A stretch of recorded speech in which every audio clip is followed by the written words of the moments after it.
This is a must-win game for the Crimson Tide. As far as those outside of both of these programs are concerned, yes, it is. It's almost as though the loser of this has zero chance of winning the SEC West. And, of course, Alabama obviously has higher aspirations than just simply winning the West. And it all starts today. They need to have a good outing versus Ole Miss Rebels to set the tone for the remainder of the season in SEC play. The Everwood countdown to kickoff. Everwood Treatment Company, the official treated lumber of Alabama athletics. Everwood is wood treated right, and it's bringing you the coverage of our pregame activities here at Bryant-Denny Stadium. A few clouds have begun to roll in, nothing of any significance, but it is not a clear sky any longer. There are some clouds overhead. Temperature is in the high 80s today. It really is a perfect day for college football. It's not near the heat that we experienced early September, late August, but I think the players are, and the fans especially, and us quite honestly, are going to appreciate as much cloud coverage as we can get. Exactly. Let's talk about today's matchup between the Tide and the Ole Miss Rebels and look at the scouting report from Tyler and myself, brought to you by Cook's Pest Control.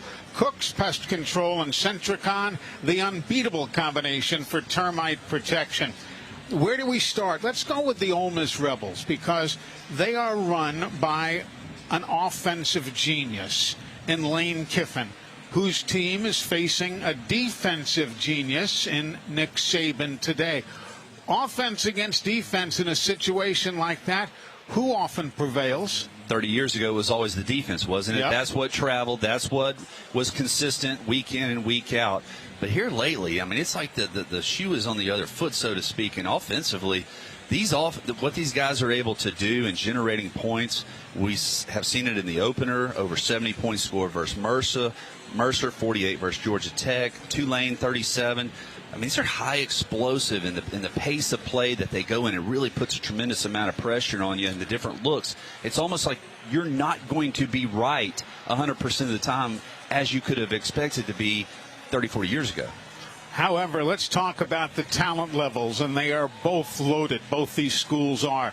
Jackson Dart at quarterback, and if healthy, Kinshawn Judkin at running back for the Ole Miss Rebels. He is a young man from Pike Road, Alabama. They can carry a ball club. If they're hot and they're on, look out. You can't look away from those guys. And as much as we talk about the explosive plays, this Ole Miss offense really is predicated on their ability to run the football. They have to be able to create gaps up front and be able to get 4 and 5 yards a chunk to open up some of the different play action looks that Lane Kiffin likes to employ against the opposing defense. Judkins last year had 25 carries for 135 yards versus this Alabama defense. He was a big reason why that game went as long as it did, and Alabama really had to hold on late in the fourth quarter to win that game. And, of course, Judkins now with 4 rushing touchdowns, that leads the entire Southeastern Conference. He's kind of a bruiser, too. He doesn't mind taking the contact between tackles, which is really refreshing. He's not just a scat back, but he's the guy that can get you the extra 2 or 3 yards on those hard runs. Jackson Dart, his numbers thus far, he has run for some 213 yards and a couple of touchdowns. He has thrown for 852 yards and 7 touchdowns and has only been picked off once. He's really shown a lot of maturity in the previous 12 months, because you think about this. Lane Kiffin brought in all these different quarterbacks, almost as saying, Jackson, I don't want you here. I think I can find a better option than what you bring to the table. Yep. And he took the challenge on it. He beat every single one of those guys out and has had a really nice 2023 season. And, of course, his backup, Spencer Sanders, a transfer in. As a matter of fact, we might be easier listing who didn't transfer in than those who did transfer in. Yeah, it's amazing on both sides of the ball how many guys are new to this program. And it's not Colorado, no, but it's definitely more than we are used to seeing. Now, as far as the Alabama defense is concerned, we'll talk about the offense in a moment, but the defense, you look at the lineup, and this is a defense that shouldn't allow much of anything. Of course, last week, as we know, Alabama held the homestanding South Florida Bulls to only 3 points, as you expected they would. It's going to be interesting to see how they can do against an offensive powerhouse like Ole Miss. I really think that we're going to have an opportunity to kind of control the line of scrimmage, and hopefully Jaheim Otis will be 100% today and be able to contribute. But in his absence last week, Tim Smith really stepped up across that defensive front. We saw several guys come in and really contribute last week down in Tampa, and it's going to be an all-hands-on-deck type of approach today. We're going to need a lot of bodies with the heat that we're going to experience, and with the pace of play that Ole Miss has, when we get opportunities to rotate, we're going to need to keep these guys fresh. So a lot of guys are going to get opportunities to play today. Tim Smith had 9 tackles a weekend ago. No, he was strong. He was absolutely. He filled in and did an excellent job. Didn't come off the field a lot. Always around the ball carrier. And this Alabama defense did an excellent job versus South Florida Bulls of really making them one-dimensional. They shut down the passing game, and outside of a couple of long second and third down conversions, did a nice job with that running attack. Now, let's talk about protecting the quarterback for the Alabama Crimson Tide. They have allowed 12 sacks. That is 13th in the Southeastern Conference. They have allowed those 12 sacks also becomes 123rd in all of America. Those are as unlike Alabama numbers as we've seen in a long time. And the answer to this is really twofold. You've got two options. You can spread the defense out and try to create some quicker passing games to get rid of the football. You can bring in some more tight ends to try to help out in the protection.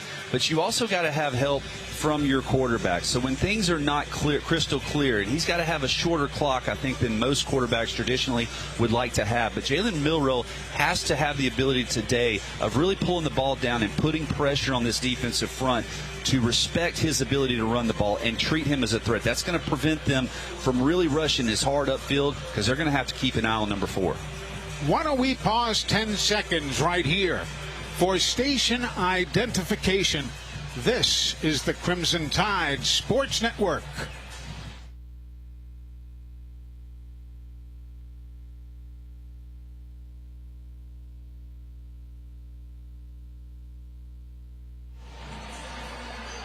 Welcome back, everybody. Eli Gold alongside Tyler Watts. Christian Miller is on the sidelines. Hey, you know, for every Crimson Tide touchdown scored this season, Tito's Handmade Vodka will donate 7 tickets to Vet Tix for active service members and veterans for seats at Bama home game. And so a big roll tide to our friends at Tito's for looking after the veterans and those who have risked their lives for all of us to enjoy days like this.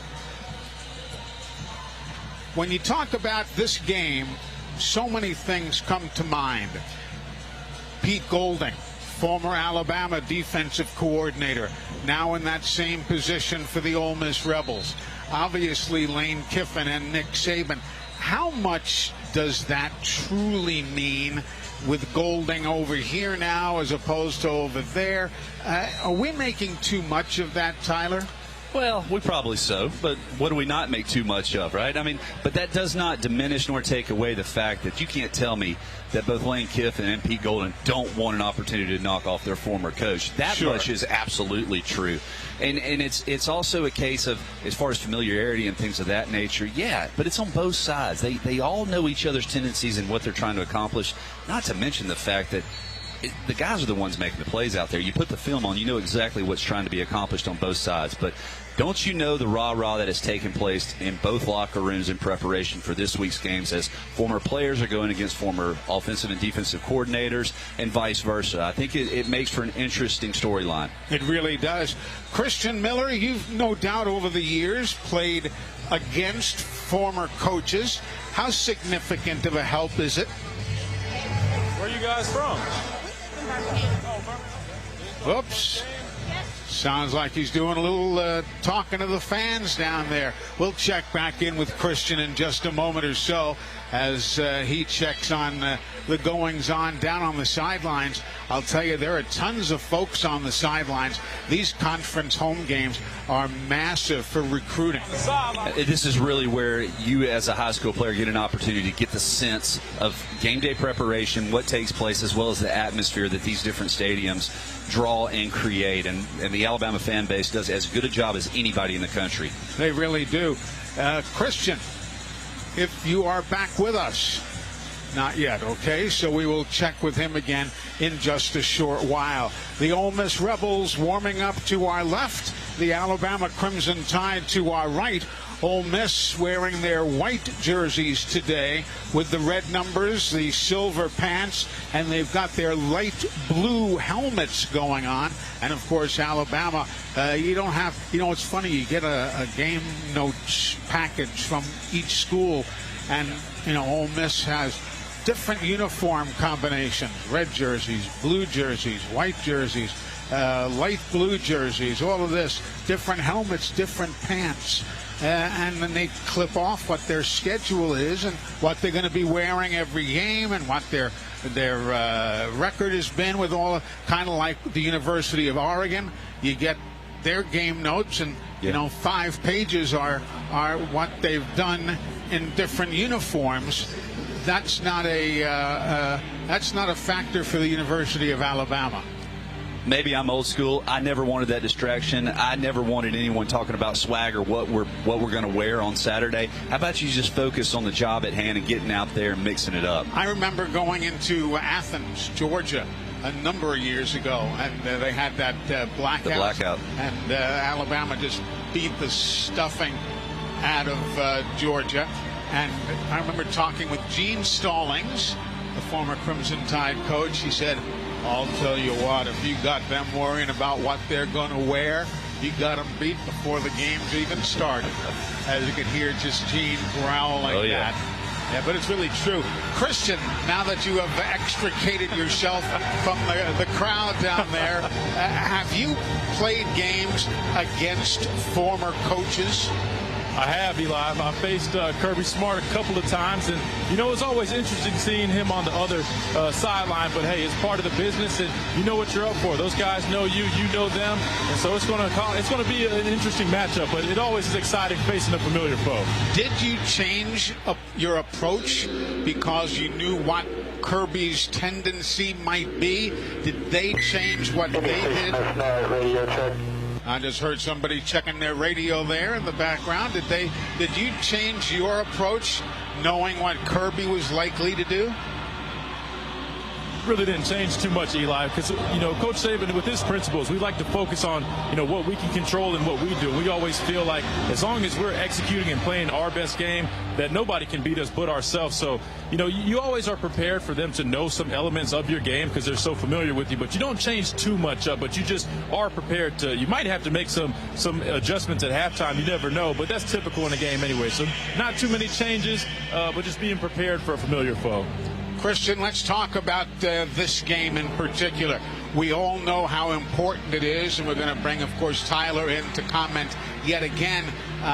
If there is such a thing as a must-win early in the season, I would assume you would agree that this would be one for Alabama. How do the players approach a game like this as opposed to an early season game against Middle Tennessee? Or do you just prepare for the next game, prepare the same way? It's going to be a little bit of both, Eli. I mean, because it is, it's the most important game because it's the next game. But at the same time, you're exactly right. There's a lot of stakes here, right? Everything is on the line. You've dropped one game already to Texas early on, so there's not too much room for error. And now you're in SEC play. Coach Saban called it a midterm, right? Now you're about to have the final because you can't really lose any of these SEC games because if you lose one, you might not make it to the SEC championship. And if you don't make it there, we all know it's going to be hard to get into the college football playoffs. So these players are very understanding of what's at stake, but you can't let the moment be too big. You got to go in there and ultimately just do your job and know that you prepared all week for this moment. So go out there, execute, have a great game, and you'll ultimately have success. That is our Cook's Pest Control sideline reporter, former Alabama and NFL standout Christian Miller. Cook's Pest Control and Centricon, the unbeatable combination in termite protection. Do you, as a quarterback, Tyler Watts, change your approach because you know what the tendencies are of the other team's defensive coordinator? It's interesting, and I don't know that you necessarily do. You have to be methodical in everything that you do. Everything in football, especially at this level, is very regimented from a week-to-week basis in how you handle yourself, your practices, your preparation for your opponent, and it's going to change and tweak from thing to thing. And, maybe there's some signals that you adjust and change up, but you're probably doing that anyway throughout the course of the season because, there's a lot of Bill Belichick's out there trying to steal signals and things. Sure. But there's a lot that goes on every single week that you're having to adjust and change and minor tweak here, as well as what you're doing offensively and defensively. But it's not so much centered around the coaches, so much as the players on the field. Thoughts of Tyler Watts as we continue on this magnificent college football Saturday in the most beautiful stadium in America, Bryant-Denny. When we come back, we'll take a look at the starting lineups. We'll also talk about our star to watch. All of that yet to come here on the Crimson Tide Sports Network from Learfield. Uh-oh, Brad's buzzed. Oh, yeah? Yeah, he's starting with the woots. And now a speech. I just want to say that friendship is about heart and brain. Who's with me? Good thing is, he knows when he's buzzed. And my brain is saying, when it's time to go home, somebody call me a ride. Love that guy. Me too. Know your buzzed warning signs? Call for a ride when it's time to go home. Buzz driving is drunk driving. A message from NHTSA and the Ad Council. Hey, so what's a great way to spread awareness that driving high is illegal everywhere? A catchy song, of course. You can run, or you can't drive high. You can run, or you can't drive high. Friendly reminder, don't drive high. If you feel different, you drive different. Brought to you by NHTSA and the Ad Council. When it comes to making plans, you are the best. What about those round trips, which are perfect on your way there and perfect on your way back?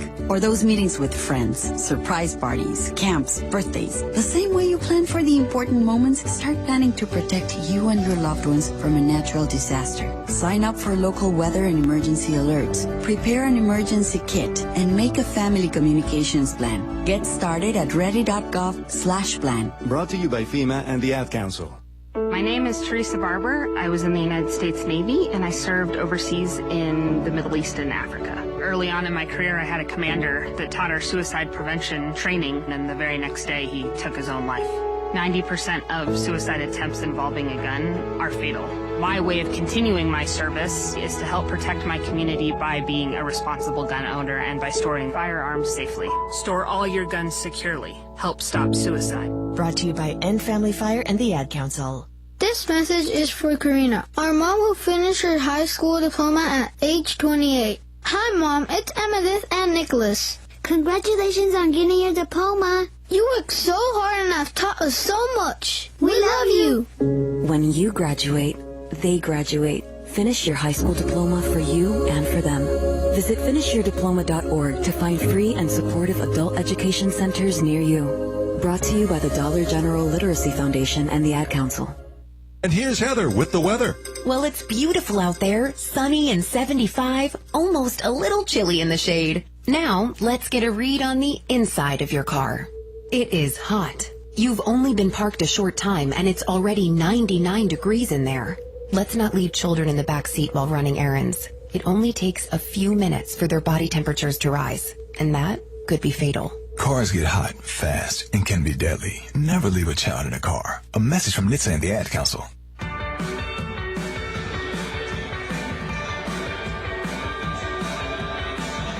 We are back here at Bryant-Denny Stadium. The fans are filing in. It is a hard sellout. Every ticket is gone. No surprise to this conference opener between Alabama and the Ole Miss Rebels. Now today's starting lineups brought to you by Walk-On's Sports Bistro. Walk-On's puts everything they've got into bringing you game day with a taste of Louisiana. Visit a location in Mobile, Montgomery, Hoover, or Tuscaloosa for your next game day experience. Walk-ons, more than a restaurant. As far as Alabama is concerned, limited changes as far as starters are concerned. Tyler Booker, the left guard, that's the big change up front, assuming health will allow him to go today. Yeah, hopefully he gets an opportunity to get back onto the field. We really missed his leadership last week down in Tampa, and hopefully he looked good the other day in practice. Hopefully he's 100%, no issues whatsoever, and he can dominate. That's one of the looks right there. He'll be facing an Ole Miss offense that, for them, they hope will include Quinshon Judkins, because Quinshon Judkins has been banged up just a little bit. He had 13 carries last week, which is a good number, but nowhere near what they had hoped to be able to hand the ball to him for. So they're hoping he's able to go full speed for today. But this is one of those games where if you're even close to 80 or 90%, 70%, either you make a go of it, you do everything you can as a player to take advantage of this opportunity and contribute. Right. By the way, you might have been hearing a two-way radio in the background on our broadcast. That was an alien landing to talk to Roger Hoover because they didn't know where else to find him, and they said he'll probably be at the game on Saturday. So the aliens are in town. All my Martian friends, yeah. There you go. In all seriousness, we are on a frequency very close to the helicopters that are going to be doing the flyby here today. And whenever we check in down on the field or check on certain elements of our broadcast, we are at the mercy of listening to some of the helicopter chit-chat, so don't think you're just hearing things going crazy. There is a reason, in addition to Roger communicating with the family. As far as Alabama otherwise, a fairly healthy team, relatively so. Been very fortunate to this point. We've had a couple of dings, as you would anticipate throughout the course of any season, but very fortunate. We hadn't seen any catastrophic, knock on wood, injuries sustained by any of these players, which is always good. And the ones who have kind of gotten banged up, it's been a week or so recovery, and they've been able to come back out and play. So that's a look at the starting lineups for both of these teams. The names you'll be hearing us talk about for Ole Miss: Aiden Williams, Jordan Watkins, and Dayton Wade. Three of their wide receivers. They have had others catch passes already this season, but those are names that we're going to be talking about a good bit this afternoon. And you would certainly think that Lane Kiffin, after putting the game film on, knows that he's going to get some one-on-one opportunities that he has to find guys to take advantage of. So our defensive backs are going to have their hands full and are going to have to play an outstanding game. This game will be kicking off at 2:39, if you're curious. So we've got a little extra time to chit-chat here and talk about the matchups. I'll tell you, Alabama's secondary: Terrion Arnold, Caleb Downs, Malachi Moore, Jalen Key, Kool-Aid McKinstry, Christian Story was a young man counted on from Lynette, Alabama.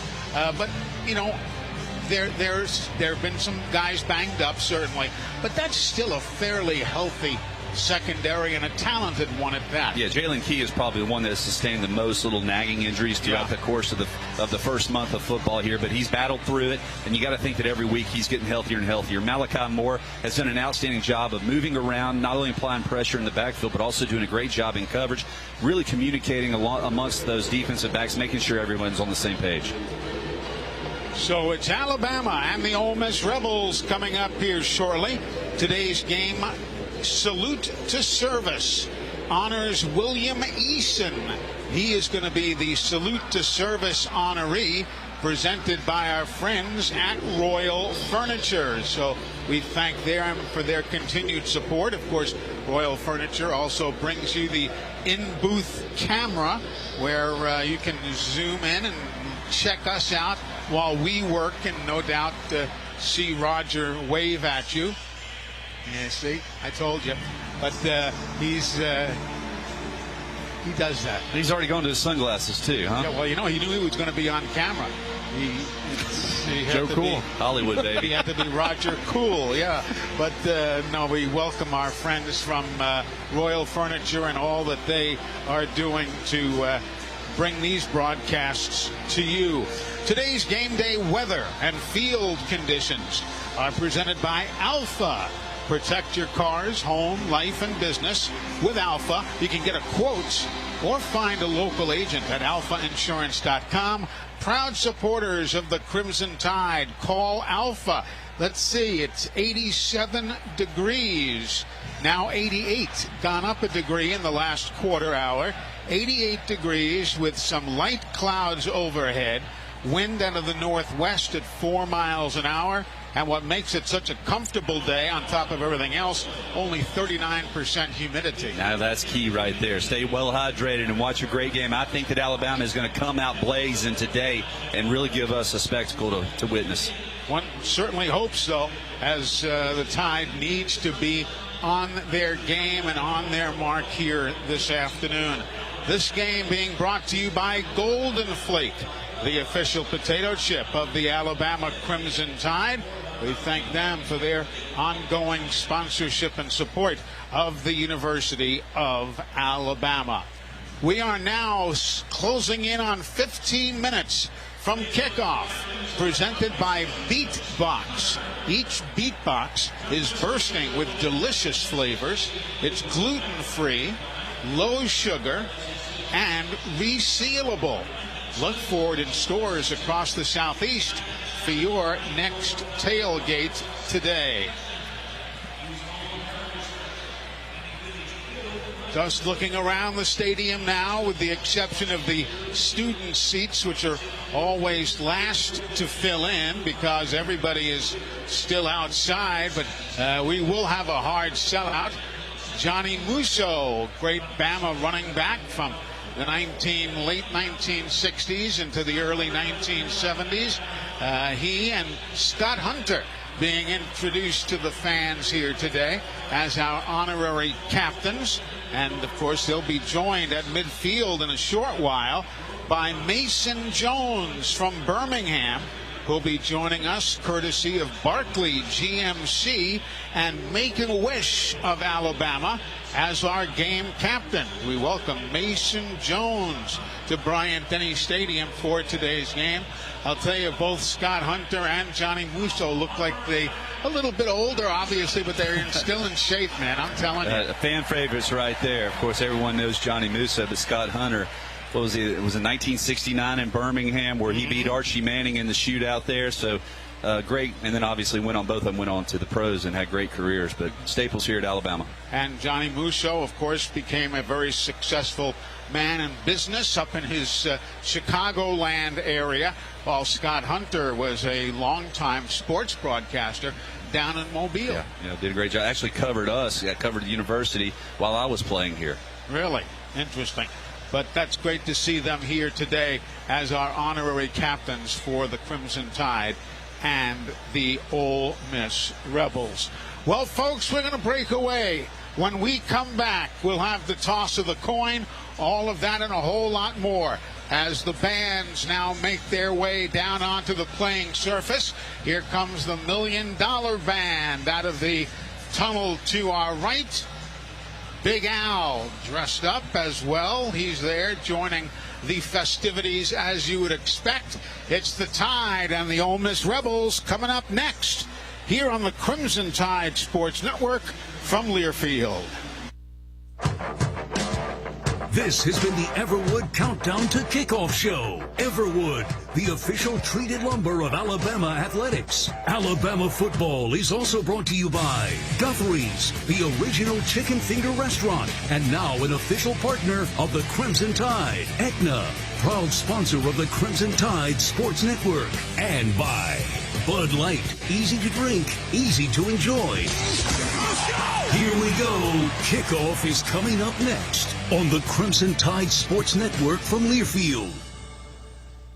Hey there, Bob Baumhauer here. Score big deals at Baumhauer's this football season and order from our Inflation Bites menu. Try our Buffalo Wing Special with fries and a complimentary beverage for only $9.99. And what's football without a cold beer? Our pitchers of Yingling and Yingling Flight are only $7.99, served all day, 7 days a week. And huddle up, football fans. Sign up today for our free NFL Pick'em contest at Baumhauers.com for weekly prizes. Baumhauers, legendary fun and legendary food.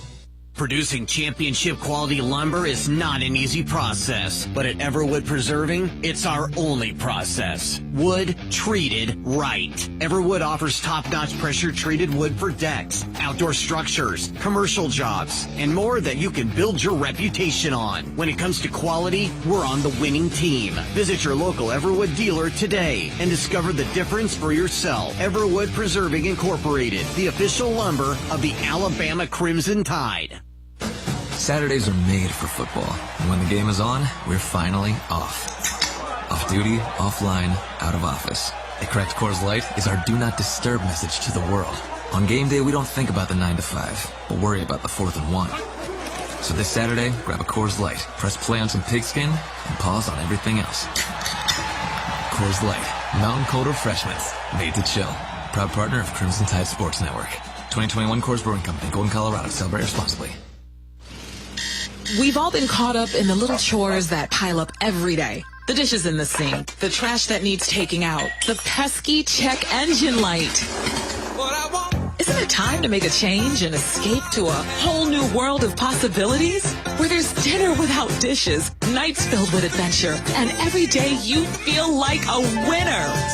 A little change can go a long way when you escape every day at Wind Creek Casino and on the Casinoverse app. Domino's delivers game days across Tuscaloosa and the surrounding area. Locally owned and operated in Tuscaloosa for over 30 years, the team at Domino's is proud to be a supporter of Alabama football and athletics across the Capstone. Domino's would like to thank our customers for supporting our local business for over 30 years. Make Domino's your choice on game days year-round and enter our weekly Drive for Dough contest this football season. Domino's is proud to deliver your Alabama Crimson Tide game days anytime. Visit RollDomino's.com. Thanks from Domino's and Roll Tide. At Red Diamond, we know that there's simply nothing better than the perfect sip of fresh brewed iced tea.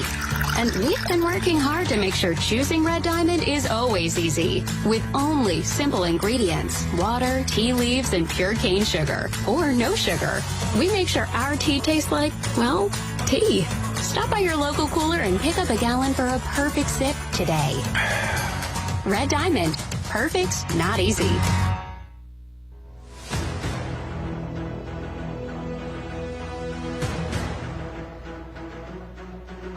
We've seen this movie before.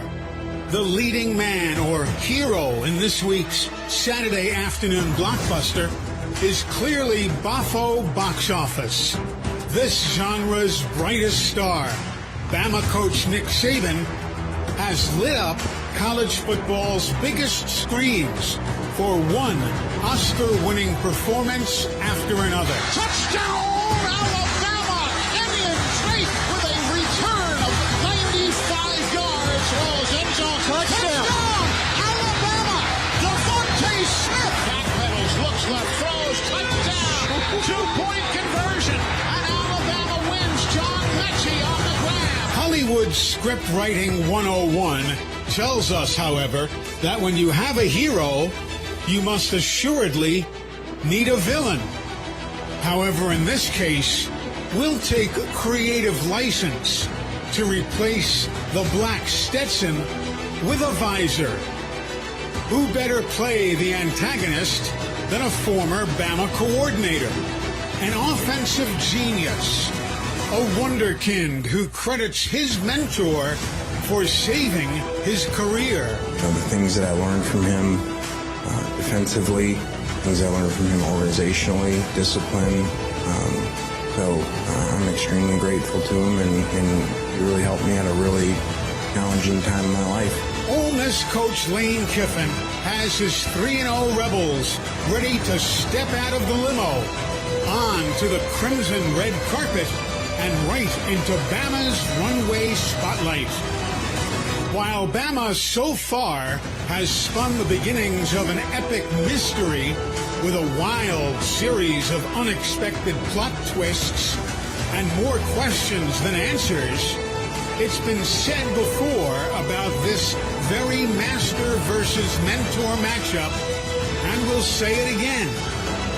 Better get your popcorn ready. This is one that you don't want to miss. Bama versus the Ole Miss Rebels at Bryant-Denny next. Here we go. It's time for Alabama Crimson Tide football on the Crimson Tide Sports Network from Learfield. Crimson Tide football is brought to you by Coca-Cola Zero Sugar. Is it the best Coke ever? Find out for yourself. And by Golden Flake, the official potato chip of the Alabama Crimson Tide. Now turn it up. It's game time. Welcome back, everybody. Bryant-Denny Stadium as the fans all stand as one and prepare for the playing of our national anthem by the $1 Million Band. On the field, the gentleman we mentioned earlier, Commander William Eason, as the Salute to Service honoree today, presented by Royal Furniture. Overhead, 4 Army helicopters will be flying by. They are from Fort Novosel, formerly Fort Rucker, down in Dale County, Alabama, as they will carry the colors behind them as they fly overhead here at Bryant-Denny Stadium. So now let's listen to our national anthem played by the $1 Million Band here in Tuscaloosa.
Trust me, the $1 Million Band did play the final notes of the national anthem, but they were pretty much obliterated by those 4 helicopters from Fort Novosel down, again, the old Fort Rucker, as it was called, and they fly by perfectly timed as our pregame activities continue.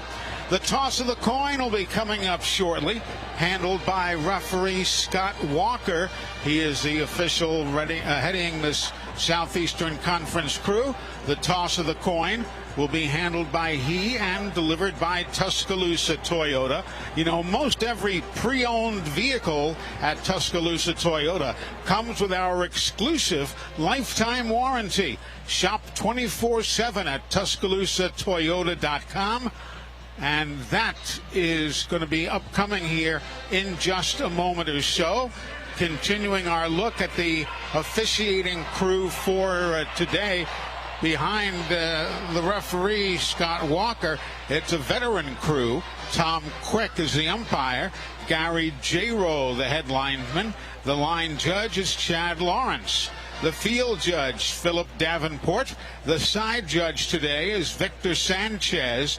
Matt Holyfield is the back judge. The center judge is Mike Block.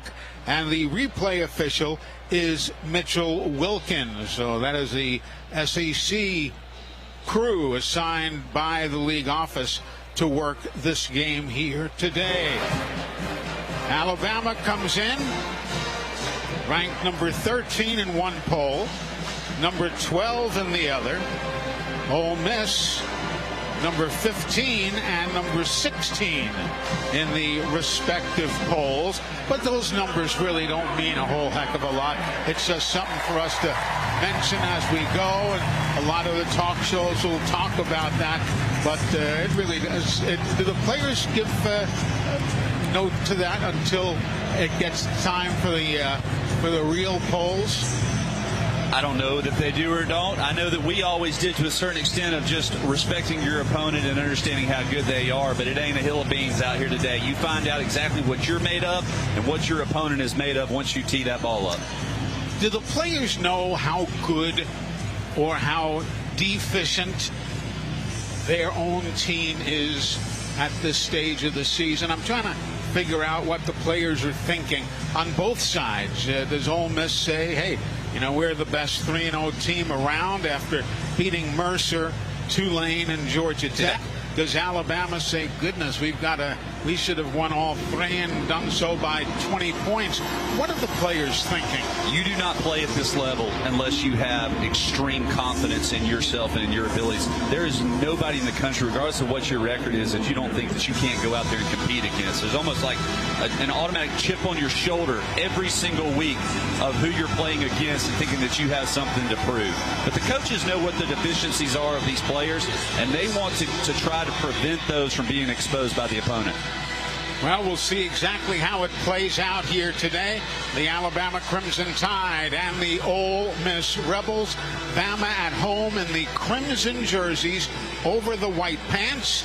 They have the twin stripes down the outside of the pant leg.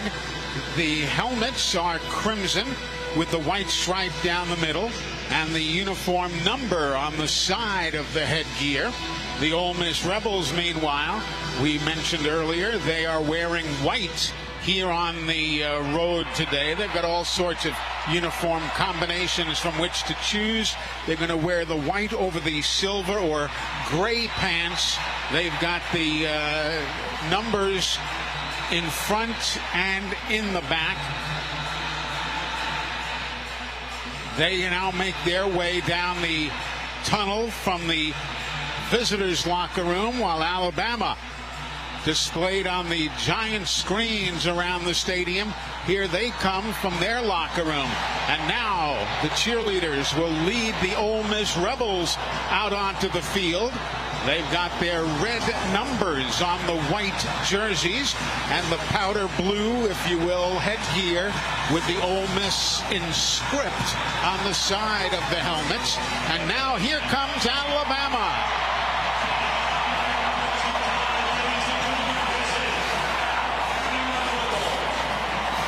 With the cheerleaders carrying the flags, spelling out Alabama coming to the near side, and the giant flags with the script A going to the far side, making their way out onto the field as we get set to kick this one off for the Crimson Tide and the Ole Miss Rebels. These teams, well, they have played a long time against one another. This will be the 71st time ever that they have lined up one against the other. And Bama has the all-time series advantage of 58 wins, 10 for Ole Miss, and there have been 2 draws. The Tide has a 28-2 record over the Rebels here in Tuscaloosa, and that includes a 7-game winning streak. The captains are at midfield. So too is Christian Miller. Joining is our umpire, Mr. Sam Boyd. This is one of the user related coin toss. This side are tails of each conference flag. This side is tails for each flag of the conference team. This side is heads with the SEC logo. University of Mississippi, you are the visiting team. What is your choice? Tails is the call. It is heads. University of Alabama, you have won the toss. You want to defer? You want the ball? Which way would you like to kick? All right, turn your backs this way for me. Good job. University of Alabama has won the toss and has elected to defer their options in the second half. University of Mississippi will receive. And you hear it all from Alabama won the toss. Referee Scott Walker, who intoned it to the crowd exactly what has transpired here. So it's going to be Bama kicking it away here to begin this ball game. I like that. I do too. Just like 2 years ago, Ole Miss got the ball first, went down the field, walked away with 0 points. That set the tone for the remainder of their day. Hopefully the defense will come out and playing outstanding over the last couple of weeks. Shut this Ole Miss offense down early. Just checking the thermometer again. It's still 88 degrees. Light clouds overhead. Wind out of the northwest at 4 miles an hour. So I don't believe the wind, at least unless something changes, it should not be much of a factor here today. Last few seats filling in. The top 3 rows up in the upper deck to our left. The last remnants of the students section. They are now filing in, so it's going to be a great, great crowd, and we're so tickled to have you with us here today. Ulysses Bentley is going to be the deep man for the Ole Miss Rebels. He is standing on the second A in Alabama. On the paint that's in that end zone to our right. Here's Will Reichard to kick it away, and we are underway here in Tuscaloosa. And Ulysses says, I'll let that one go by, and he does. So Bentley lets it go through the end zone, and the Ole Miss Rebels will start 1st and 10 from their own 25-yard line. And here you are on the defensive side. You got to stay base and keep everything in front of you to see all the tricks and all the different formations that Ole Miss is going to throw at you. You know you like to go fast. You got to be prepared. Get lined up and communicate. The running back is Quinshon Judkins. So apparently he is healthy and ready to go. 2 men go wide to the far side of the field and tight. They'll come to the right side of the formation. Here now a man in motion. That's Wade from the near side, and Bama going laterally, led by Terry and Arnold staying with him to make the play. And a nice stop by the Tide defensively. A 1-yard gain. Now a 2nd down and 9. Rebels off the far hash mark going right to left. Again, a man in motion on the near side. Dart with a play action throw. They lost the tight end, Prescorn, and they'll play it across the middle and carry the ball down to the 48-yard line. Caden Prescorn with the first down of the day for the Ole Miss Rebels. Now after that 12-yard pickup, here's Dart again on the give to the tailback. That was Judkins, and he'll find an opening and he'll run. And as you can tell, the pace is fairly frenetic here. Wasting no time getting up to the line of scrimmage, preventing you from rotating in. They want to keep you on your heels. After that stop by Trez Marshall, it's an empty backfield now. Dart gets the snap, steps right back, looks right, everybody covered, left, everybody covered. He'll roll right and throw it away onto the sidelines.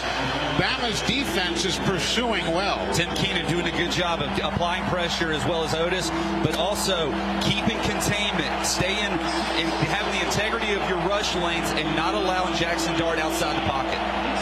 Jackson Dart, 6'2", 220 pounds. He's from Kaysville, Utah, the quarterback is. Now Judkins in motion to the right of the quarterback. He'll get the handoff, comes near sideline. Bama spreads the field and takes him down. Great job by the Crimson Tide again.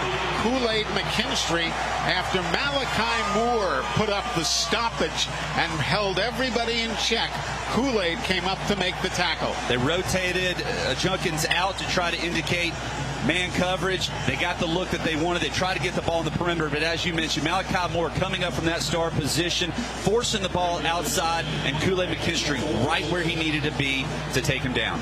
So now Kool-Aid is going to be back deep to field the punt. It's boomed away by Frazier Mazin. And Alabama will start 1st and 10 after a 50-yard punt and no return. It'll be the Tide's ball from their own 10-yard line. Just underway here in Tuscaloosa, a great 3-and-out, or not really a 3-and-out. There was a first step in there, but a good Trucks Works defensive stop.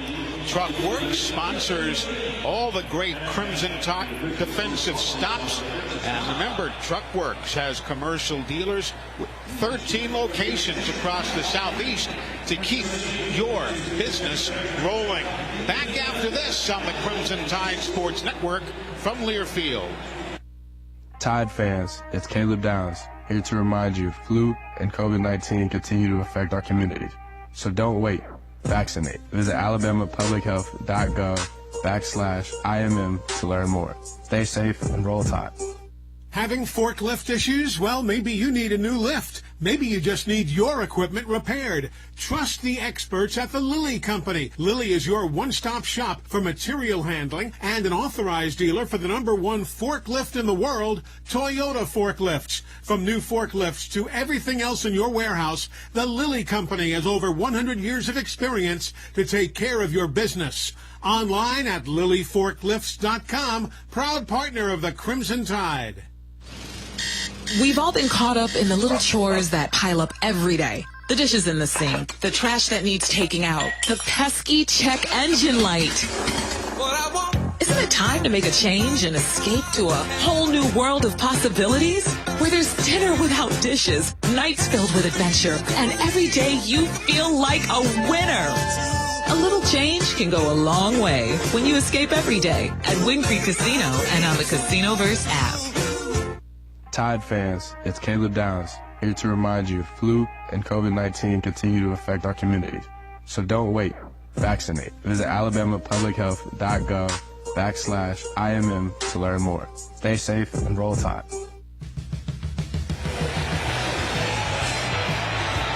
No score between Alabama and Ole Miss, with 13 minutes left to go in the first quarter. This game brought to you by the Alabama Department of Public Health, who reminds us don't wait, vaccinate, as we continue live from the Alabama Credit Union broadcast booth.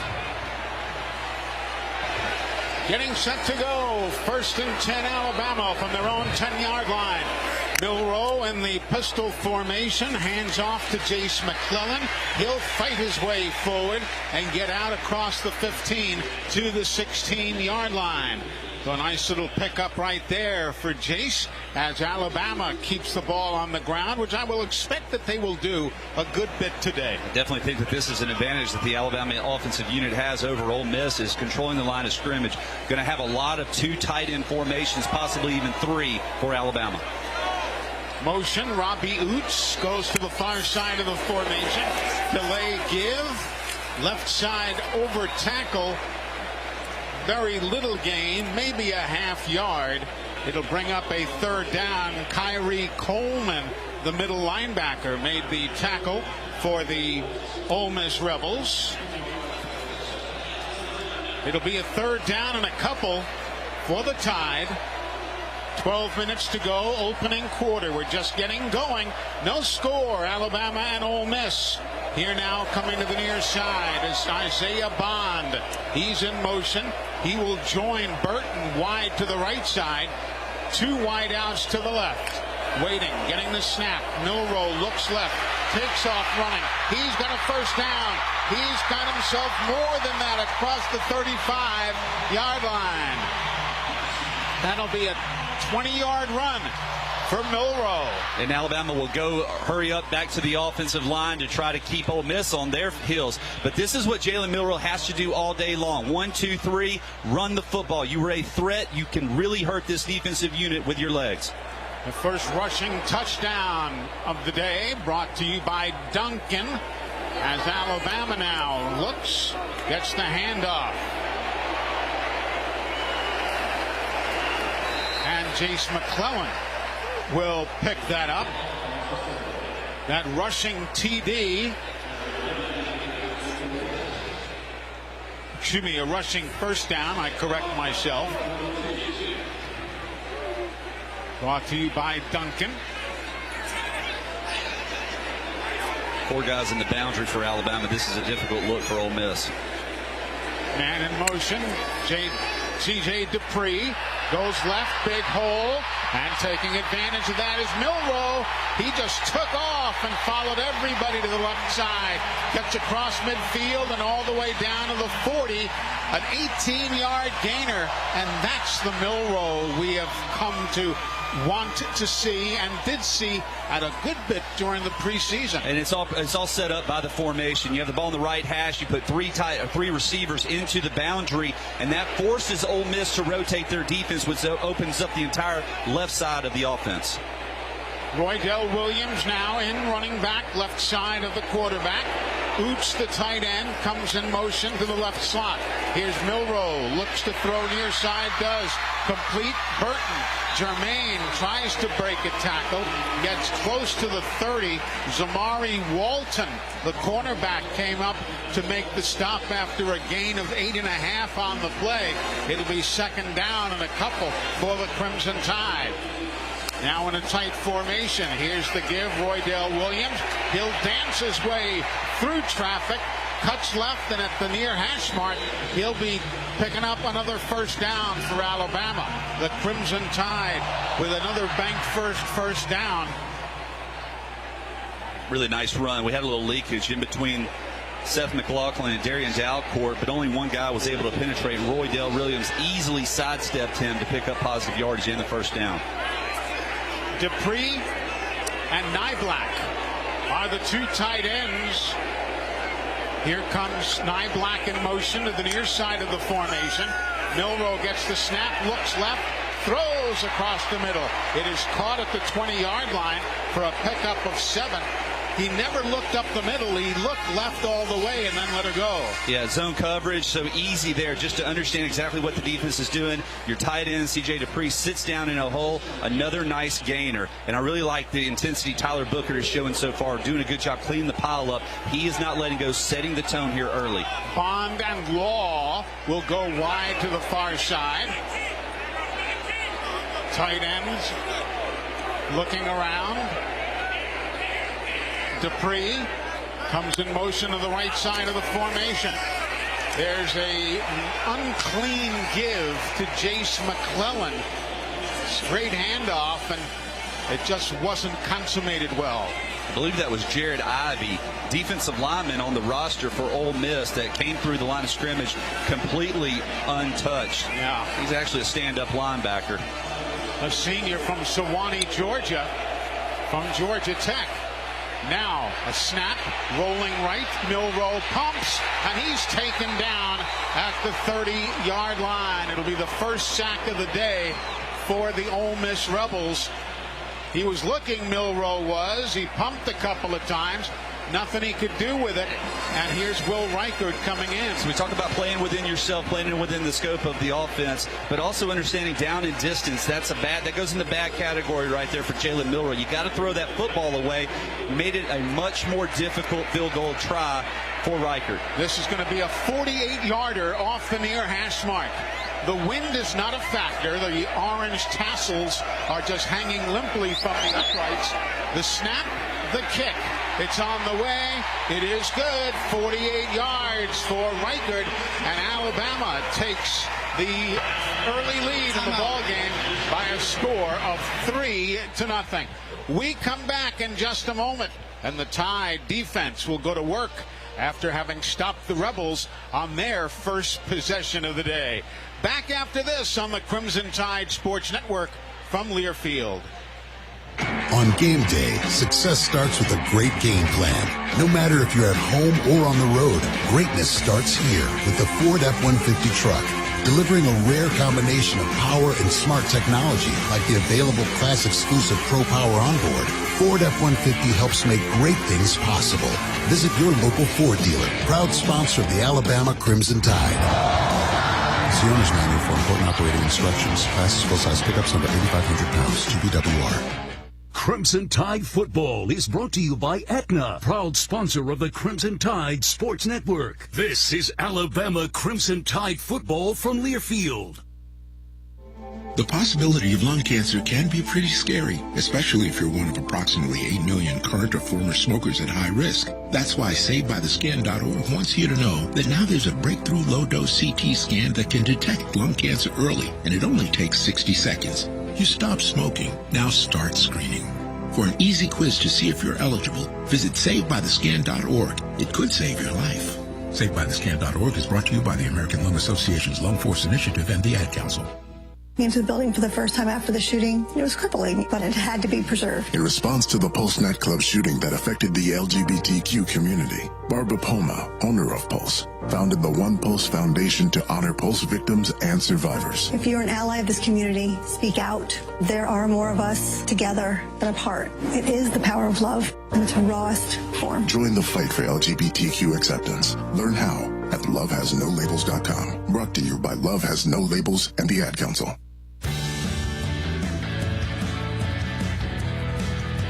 3-0 Alabama leads Ole Miss with 6:57 remaining in this first quarter. We just saw our first Bromberg scoring drive for Alabama. 11 plays, 61 yards. It took 6:02 off the clock, resulting in that 48-yard field goal by Will Reichard. Earlier on a Jalen Milrose scramble, we saw Alabama's first down of the game that's presented by ATIX. Let ATIX be your ticket connection to all the Alabama football games. ATIX is the ticket.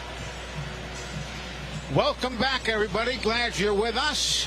We'll see Ulysses Bentley deep in the end zone to our right to field the kickoff.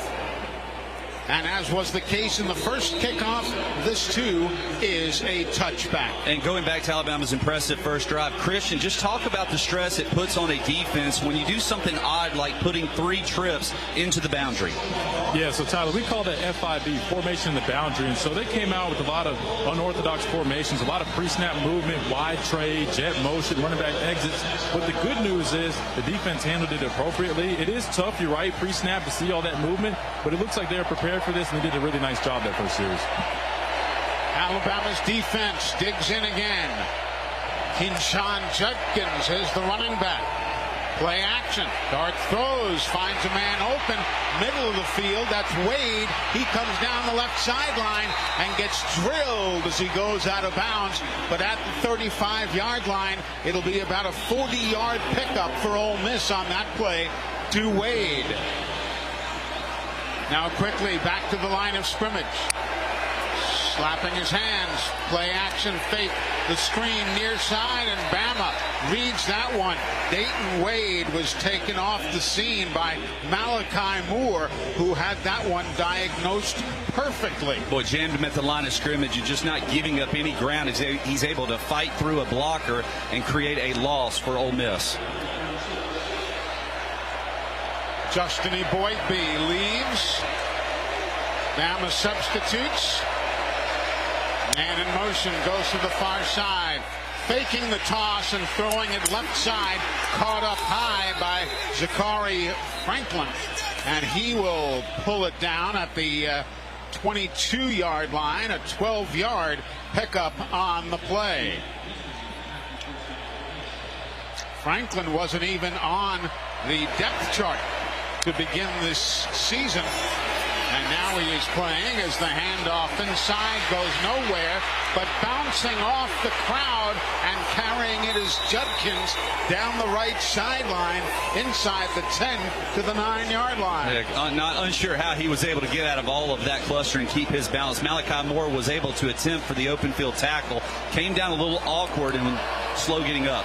Now Judkins again gets the handoff. No, the quarterback elects to keep it, pulls it out of his midsection, and Darts will get a yard on the play. Chris Braswell kept up the football very well that time, and now it's going to be a second down, and Darts lost his helmet. He took a shot. Yes. He took a shot as he was spinning around, and his headgear came flying off of his head, so he'll have to exit. So Spencer Sanders comes in as the next quarterback for the Ole Miss Rebels.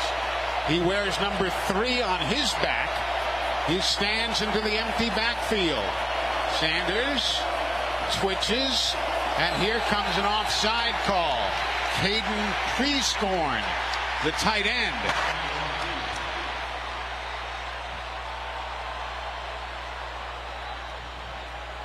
Well, trust me, that was the call, but we just didn't hear it from referee Scott Walker. He never did turn his microphone on, and he's checking that right now. But yeah, you could tell they were kind of off balance there, and Prescorn turned it upfield. Now Darts, after sitting out that one play, has returned at quarterback. I don't think he can come back in. That's right. There was no play. There was no play.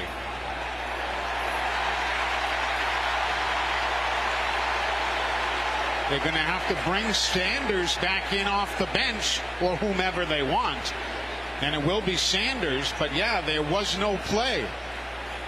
So Dart now has to leave again, and Spencer Sanders. Game clock operator, please place 4 minutes and 35 seconds on the game clock.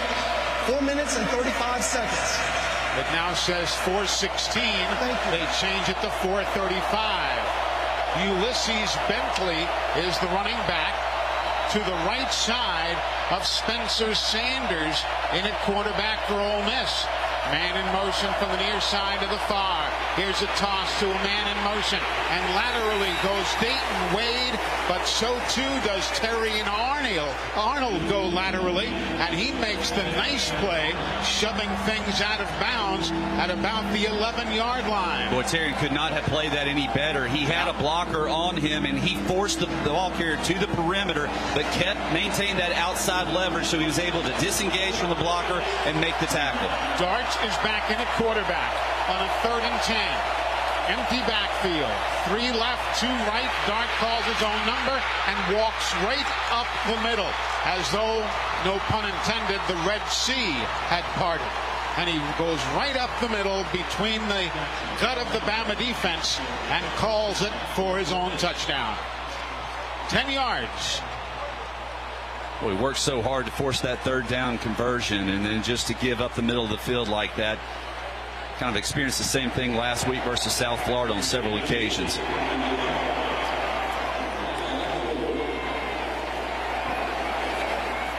Now the extra point from Caden Davis.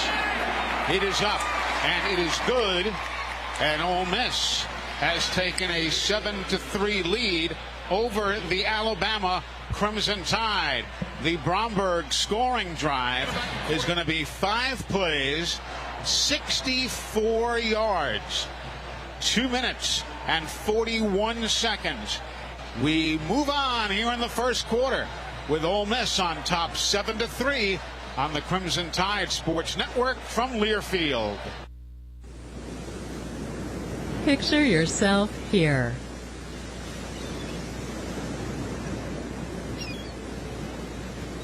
This mental getaway brought to you by visitpensacola.com. Get your game face on and roll tide with Shoe Station. As a proud sponsor of Alabama football, Shoe Station is the place to shop for game day style and trends. With a store in Tuscaloosa, 2 convenient locations in Birmingham, and stores all over the Gulf Coast, you can score big with our massive assortment of men's, women's, and kids' shoes from all the top brands. Check out shoestation.com/Bama today to shop game day ready shoes. Shoestation.com/Bama. What widens the eyes, tightens the stomach, and flutters the heart. Adrenaline. Feel it for yourself in the Toyota RAV4, Camry, Corolla, and Tacoma. Lease a new 2023 Toyota RAV4 LE for $319 a month for 36 months. Toyota, let's go places. Offer valid through October 3rd, 2023. Well-qualified lessees with approved credit through Southeast Toyota Finance. 3618 due at sign. No security deposit with select equipment. $350 disposition fee. Excludes tax, tag, registration, title, and dealer fee. See dealer for details. Picture yourself here. White sugar sand beach, clear blue-green water. This is Pensacola. It's the way to beach. Experience what's waiting at visitpensacola.com. 7-3, Ole Miss leads Alabama with 3:55 left to go in this first quarter. Crimson Tide fans reminded to stay up to date with all recommended vaccinations. Flu season is coming and COVID-19 continues to affect our community. So don't wait, vaccinate. Visit alabamapublichealth.gov/IMM today to learn more about how you can stay up to date on vaccinations. ADPH is proud to support the Crimson Tide. Before we go any further, let's pause 10 seconds for station ID. This is the Crimson Tide Sports Network.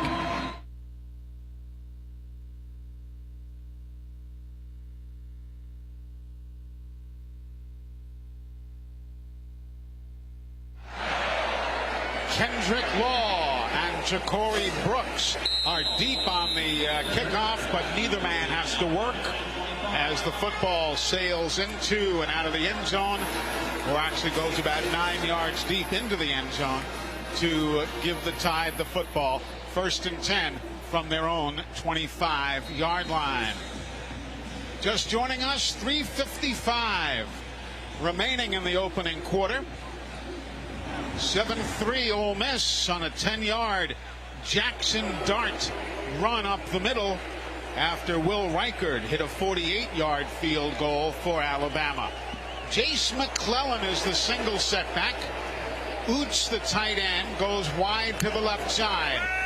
Here's the snap. Standing in, looking. Milroe has running room, gets tripped up as he crosses the 25 and stumbles forward to the 28. Ladarius Tennyson, the outside linebacker, made that nice tackle for the Ole Miss Rebels.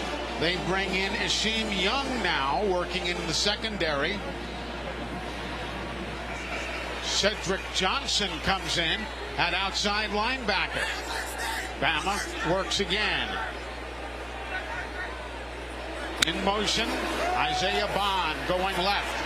They fake it to him, then toss it lately to the near side, breaking a couple of tackles, and the Crimson Tide's Jace McClellan, circling out of the backfield, will pick up yardage on the near side. They'll spot the football. Let's see. They said he stepped out of bounds at about the 27-yard line. So Bama, 1 of 2 in third down conversions. This is going to be a 3rd and 7. Here's Milroe. They pick up traffic off the edge, but the pass is off the mark to Isaiah Bond and darn near intercepted by the Rebels, who were upset that they did not pick it off. And it's going to be a quick series for the Crimson Tide. Well, and this is not entirely Jalen Milroe's fault there. He had Bond trying to find the soft part of that zone, and Trey Washington, the defender for Ole Miss, was outside of Bond. That's why the ball was thrown inside. The receiver and the quarterback just not on the same page. Jordan Watkins is now deep for the Rebels, standing at his own 25. James Burnip, who is averaging 48.2 yards per punt this season, will be booting it left to right, but the clock has winded down. Kicking team. 5-yard penalty. 4th down. A delay of game call on the Crimson Tide. It wound down to zeros. That's an unforced error there. Yep. Coach Saban picking up the pace of this pacing on the sidelines. And now Burnip booms it away. You can hear the toe to leather and all the way back to the 20-yard line. So I'll tell you, with Reichard and Burnip, timeout. That has been a huge part of the Crimson Tide this season. Yeah, the 5-yard penalty doesn't ultimately kill us. Burnip has had an outstanding year. Every time we need a big punt, he puts his leg into it. So Alabama will go to work defensively.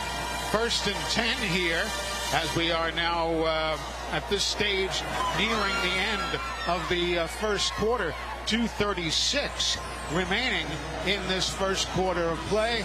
105 yards for the Ole Miss Rebels, 64 for the Tide. Bama has 15 yards through the air and 49 yards on the ground. Ole Miss has 76 through the air and 29 yards on the ground. Jackson Dart, he is 4 of 5. 4 of 5 75 yards passing. Jalen Milroe, 3 of 4 for 15 yards passing. Of course, there were a number of lost yards in that exchange.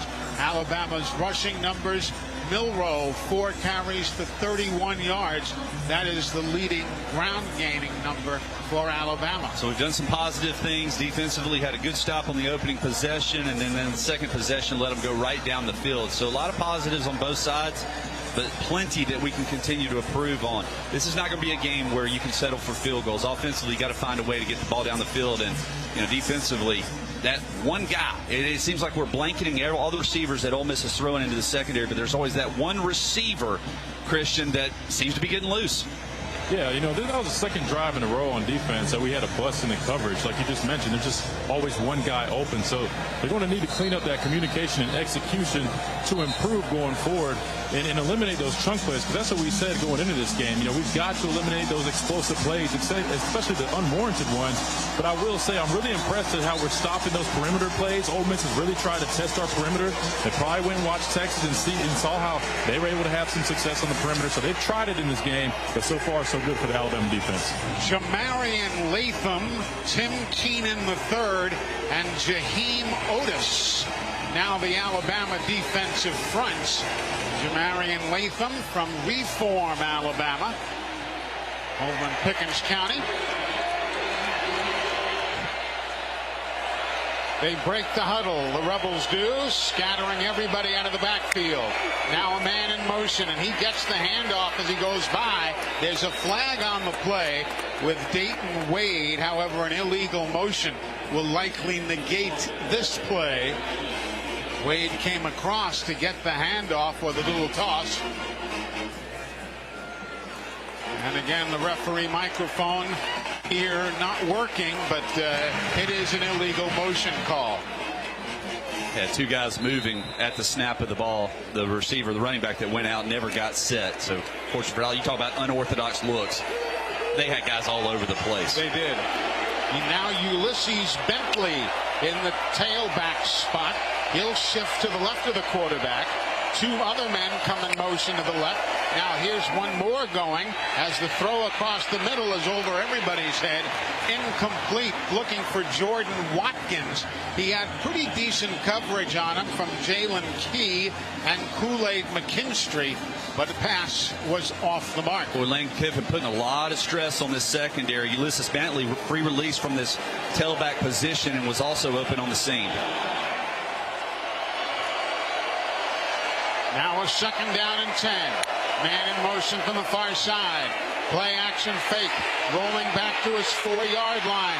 Dart looks, throws. He finds a man. It's complete to Ulysses Bentley out of the backfield. He'll pick up 7 yards on the play, give or take from where he threw the ball. He'll probably only pick up 6 on the chains, but I'll tell you something, Jackson Dart was under pressure. Yeah, flipped things though and made this a very manageable 3rd down opportunity for Ole Miss.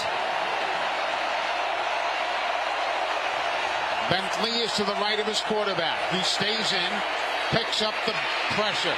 Then Dart drops back and throws on the right sideline, and that's incomplete. Tim Keenan was pressuring the quarterback, and the big man from Birmingham's Ramsey High School put the pressure on. Only a 3-man route for Ole Miss on the 3rd down opportunity. The secondary for Alabama did an outstanding job of blanketing all the receivers. Absolutely nowhere to go. And in the front, able to force Dart out to the side. He just has to throw it away. So Kool-Aid McKinstry is now back deep with a minute 24 remaining in the first quarter.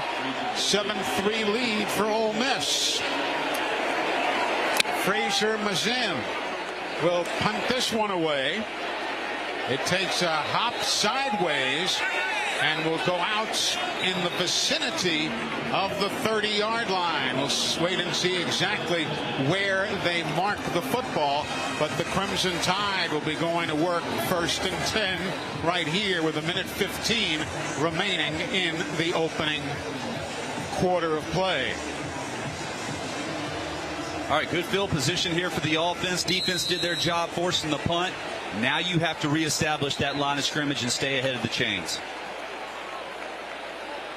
Single setback, Roydell Williams. In the pistol formation, lined up behind the quarterback, Milroe. In motion from the far side to the near is Kobe Prentice. And here's the give to the tailback. And Williams goes across the 25 to the 26, maybe the 27. Kyrie Coleman, the middle linebacker, makes the tackle with a minute remaining in the opening quarter of play. And the Ole Miss linebackers right now kind of sitting off the ball, waiting for the play to develop before they try to shoot gaps. Jamon Gordon is in there on the defensive front now, as here's a screen for the Tide, near side to the 30, and that should be enough for the first down. Roydell Williams on the receiving end of that one, and it's going to be third and very short. Well, no, they'll say he stepped out of bounds across the 30-yard line, so it's going to be third and about 5. I didn't see him step out. Now with Oots in motion, Robbie comes to the right of the formation. They find a man, Roydell Williams, near side. He'll make the grab after circling out of the backfield and out near the 40-yard line. That's enough to definitely move the chains as the first quarter has come to a close. So 1 quarter complete here in Tuscaloosa. The Ole Miss Rebels on a Jackson Dart 10-yard touchdown run, leading it 7-3. This is the Crimson Tide Sports Network from Learfield. When the game goes into overtime. But the game goes into overtime. The choice to enjoy is easy. Bud Light, easy to drink, easy to enjoy. Order Bud Light online today. Enjoy responsibly. Anheuser-Busch Bud Light Beer, St. Louis, Missouri. I'm Ashley Johnston, and I'm an organ donor. I'm Rob Vaughn, and I'm an organ donor.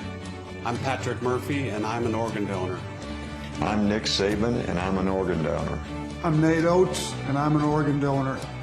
And I'm Tyler Watts. I'm also an organ donor. Saving a life has never been easier. You can register online at legacyofhope.org. Give the gift of life. Be an organ donor. You'll have to see it to believe it. Whoever said that must have been talking about Talladega. It's a place where chaos mixes with speed, and a playoffs weekend becomes a lifetime of memories. It's a tradition like no other, at a track like no other. And after it's all over, you still won't believe it ever happened. NASCAR Playoffs Weekend at Talladega, September 30th through October 1st. Get your tickets now at TalladegaSuperspeedway.com.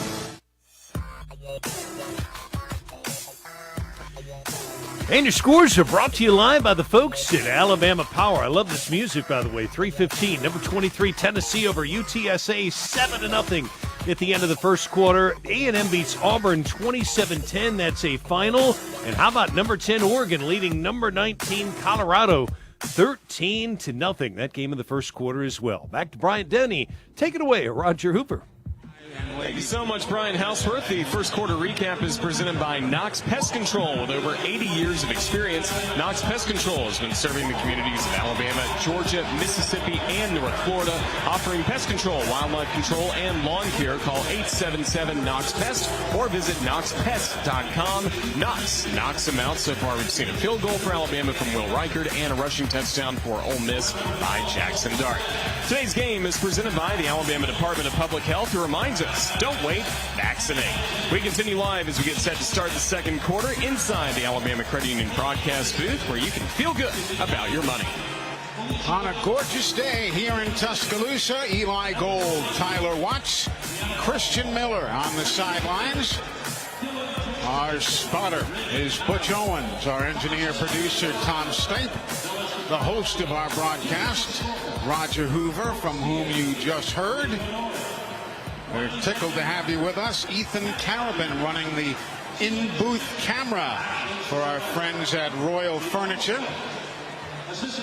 So Roger can see you and wave just like that. Yeah. Thank you very much. Alabama needs to get some. We haven't seen long passes yet today for the Crimson Tide. Something, again, I expected. I expected a lot of running, but I expected to see Milroe air it out. Well, I'm sure it's coming. I think they've had some plays designed to go downfield, but nothing has been open. Therefore, Milroe has done the smart thing and taken what the defense has given him. Single setback to the right side of the quarterback. And Milroe keeps it, sees a man wide open. There you go, Jalen Hale on the receiving end, down on the near sideline, all the way down to the 34-yard line. It'll be a 31-yard pickup on the play. You see, he must have his radio on in the helmet. He heard us, and I tell you what, more importantly, great job by the offensive line of allowing enough time for that play to develop that far downfield. Now with a single setback, Roydell getting the handoff. He'll get taken down low by Kyrie Coleman. This must be the fourth or fifth time I've called Coleman's name the middle linebacker. He has been a tough guy to handle. Yeah, and Sam Brumfield, number 23 for Ole Miss, also late to the party on the tackles. So Alabama has to reply to this because the linebackers are kind of sitting off, waiting for things to happen, and then they're attacking, and they're just not overcommitting and allowing those rushing lanes to open. Now going wide to the right is Jalen Hale. Others coming wide in motion to the near side. Clapping his hands, Milroe gets the snap, drops straight back, under pressure, rolls right, cuts left, and gets yardage down to the 31. That's a nice pickup right there on second and long. The reason is Kobe Prentice was kind of in the middle of the field, but there was a lot of traffic that would have been able to converge had he thrown the ball. He does the smart thing. He only picks up a couple of yards, but you're in field goal range here, and if you get some more positive yards, you may consider going for it on fourth down. From here, it's roughly a 50-yard field goal, but let's see what happens now. C.J. Dupree, the tight end, goes to the right side of the formation. Single setback to the left of the quarterback. He'll deploy, and they look his way. McClellan gets the pass, a screen into the left flat, and he's got himself a first down for the Alabama Crimson Tide. You could see that one coming from up here. Yeah, I loved it, too. You know, we talked about the Alabama letting one guy get loose. Ole Miss completely forgot about Jace McClellan, who free-released into the little flat. He's wide open to advance it for the first down. So now another first down, a bank first down for the Alabama Crimson Tide. 1st and 10 from the 21 of Ole Miss. Rebels lead 7-3. We're early in the second quarter. Milroe steps up. He will audible. That starts hand signals flying from the Ole Miss defense.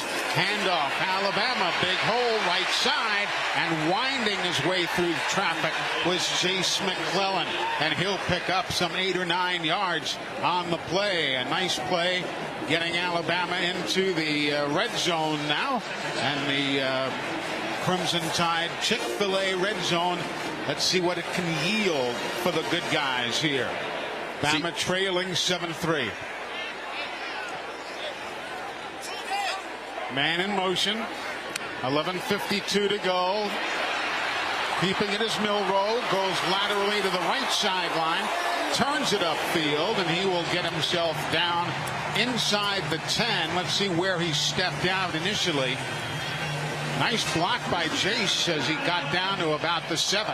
Yeah, Alabama had that play. It was a design run for the quarterback the whole way. C.J. Dupree and Jace McClellan were the lead blockers. Almost were able to catch the edge for the touchdown. So it's a 1st and goal officially from the 8-yard line.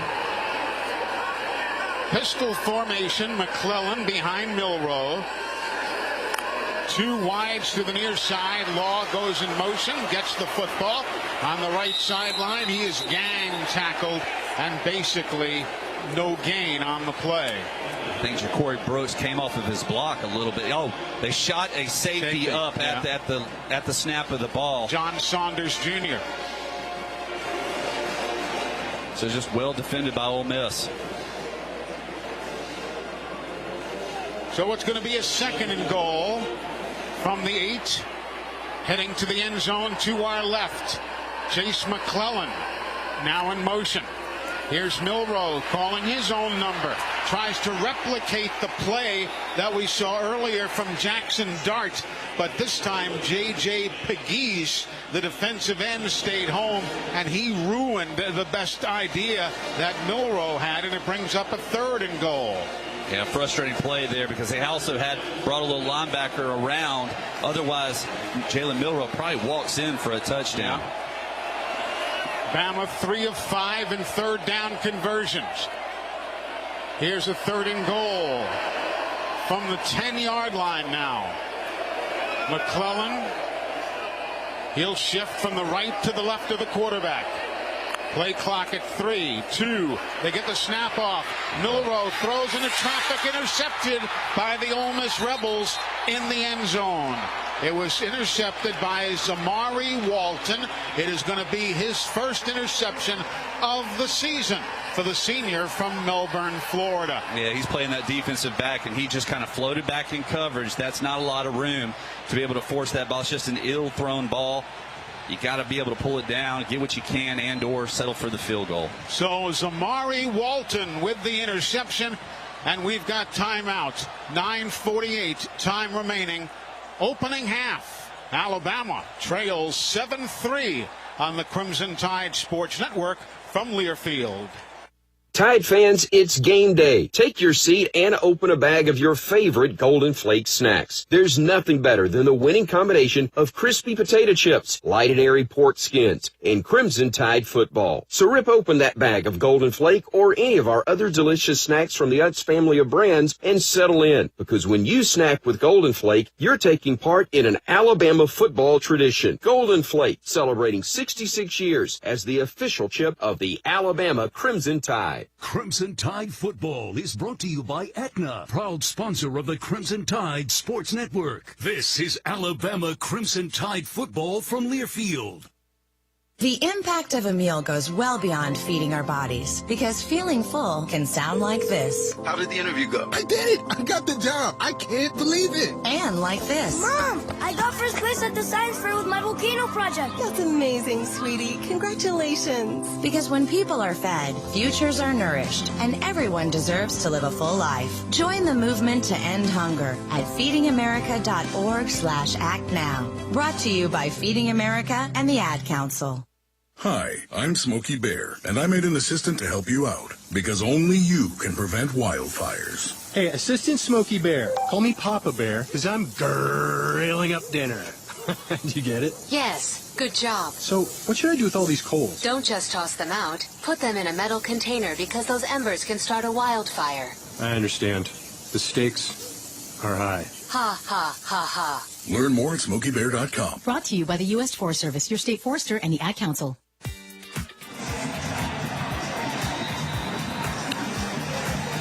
7-3, Ole Miss leads Alabama with 9:48 left to go in the second quarter. Across the Conference is presented by T-Mobile, bringing 5G to hometowns across the SEC and a proud partner of the Alabama Crimson Tide. Earlier today, it was Texas A&M starting conference play with a win against Auburn, 27-10. Also, Kentucky winning on the road against Vanderbilt, 45-28, and also Tennessee with a 14-0 lead against UTSA in Knoxville. Of course, coming up next week, Bama's on the road at Mississippi State. Ole Miss home against the LSU Tigers. Kinshawn Judkins is the running back now. And here's the quarterback, Dart. Avoids pressure from the Bama defense and escapes with his life with Chris Braswell chasing him down to the near side. Bama got through, and a good job by the secondary that time to keep everybody bottled up. They were trying to get Priscorn, once again, that tight end, kind of a late release, but it was well defended by Alabama. So it'll be a second down and a dozen. Here now the snap. Quick throw near side. Didn't expect it. It's caught by Jordan Watkins, but Malachi Moore will spin him around and put him down. It was like he didn't expect the throw to come to him, but now there's an Alabama player down and hurt. Player injury. Grabbing an ankle. That's Deontay Lawson. Yes, it is. Deontay Lawson from Mobile Christian High School. We're going to take an injury timeout. We'll tell you all about them as soon as we come back. 7-3 Ole Miss, 8:57 to go in the first half. This is the Crimson Tide Sports Network from Learfield.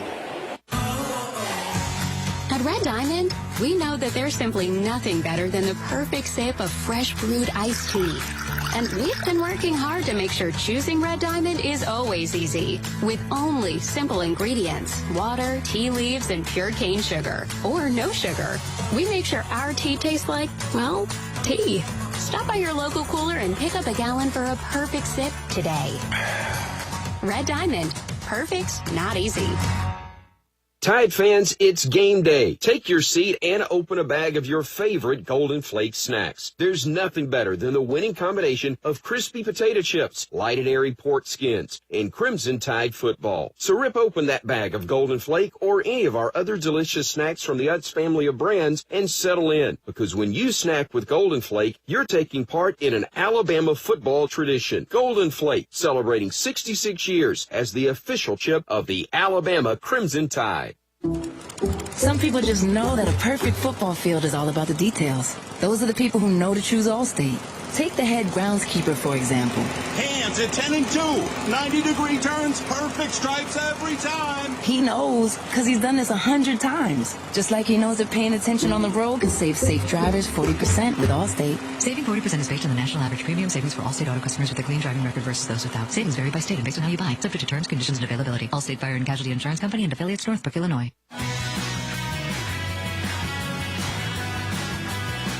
8:57 left to go in the second quarter. Ole Miss with a 7-3 lead against Alabama. Just had an injury timeout brought to you by Andrews Sports Medicine and Orthopedic Center, the official sports medicine provider for the Alabama Crimson Tide football team. It was good to see Deontay Lawson return to his feet, walk mostly under his own power back to the Alabama sideline and into the medical tent again on the Crimson Tide sideline with the Crimson Tide trailing by 4. And that's going to bring New Jersey native Jihad Campbell in off the bench. He has 7 tackles, all of them coming last week, and 1 tackle for a loss. And he's obviously has to start taking a bigger responsibility here. We'll tell you more in a second. Here's the play upcoming, 3rd down for the Rebels, 3rd and 11. Dart waits, backs up, has a runner to his left. Looks right, looks left, gets taken down and thrown to the ground by Tim Smith, Chris Braswell, and that is the first sack of the ball game. The first Guthrie's sack for the Crimson Tide, and it comes at a big time. Well, it started last week. South Florida was those receivers were unable to create separation, and it's kind of continuing today. Outside of a couple of busts, the secondary for Alabama has done a great job. That's a coverage sack and a good job by the D line of getting home. And now from the middle of his end zone, getting set to punt it away. A flag is down before the bad kick. It's going to be against Ole Miss. Full start. Kicking team. All players were not set for 1 second prior to the snap. Under a penalty, 4th down. Frazier Mazin spells his last name M-A-S-I-N. M-A-S-I-N. Pronounces it Mazin. He did have a 65-yard punt against LSU a season ago. Today, averaging 44 yards for the punts. Hey, and that one is blocked. It is blocked by Alabama out of midair, and it goes out of bounds. The Crimson Tide doing a great job penetrating. Ja'Cory Brooks, whole bunch of guys were there. Boy, I was just about to get frustrated thinking that they had a false start. We would have had great field position because it was a shank punt. But because they're backed up inside the 5-yard line at the snap of that ball, we go ahead and decide to go for the punt, or the block rather. And now it appears that the ball did go past out of the end zone. It didn't go in the back of the end zone, so they're actually going to spot it at the 1-yard line. Yes, Alabama's going to have it at the 1-yard line going into the end zone to our left. Great job by Ja'Cory Brooks. And his mates.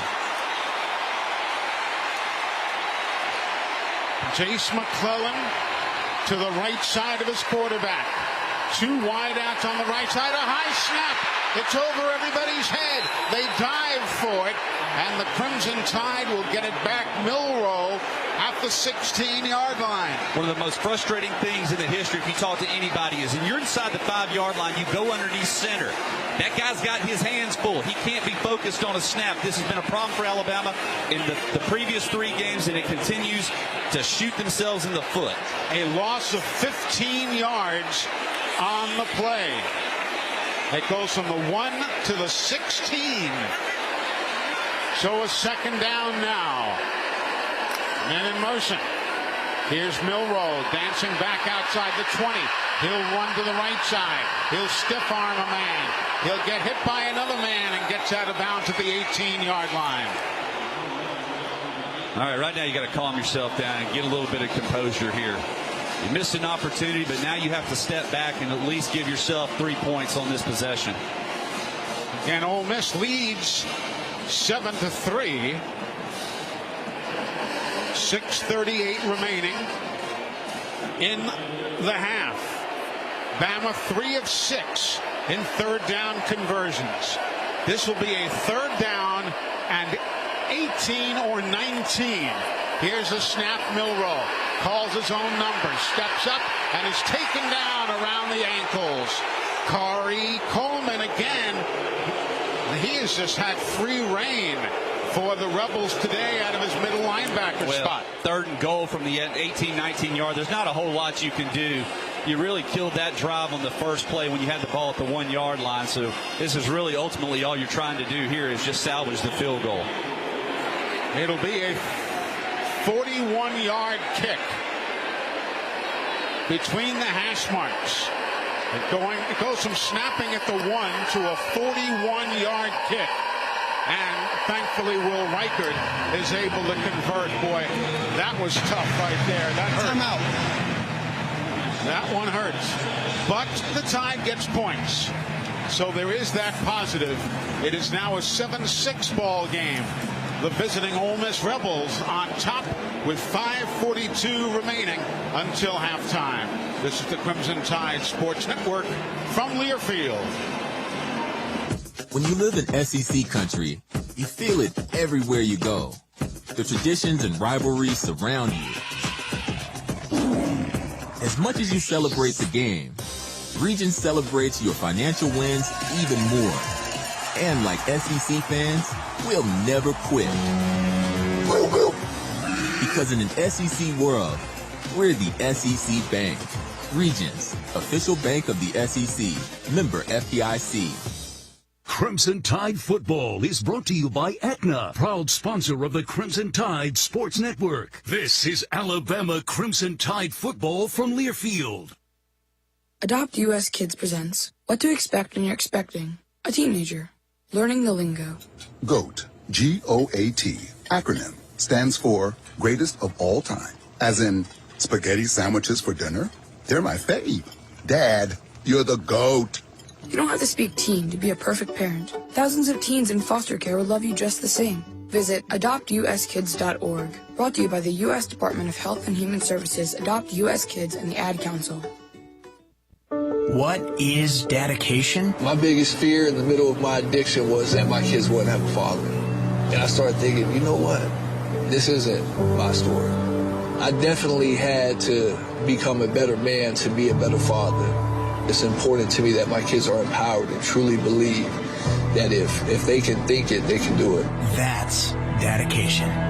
Visit fatherhood.gov to hear more. Brought to you by the U.S. Department of Health and Human Services and the Ad Council.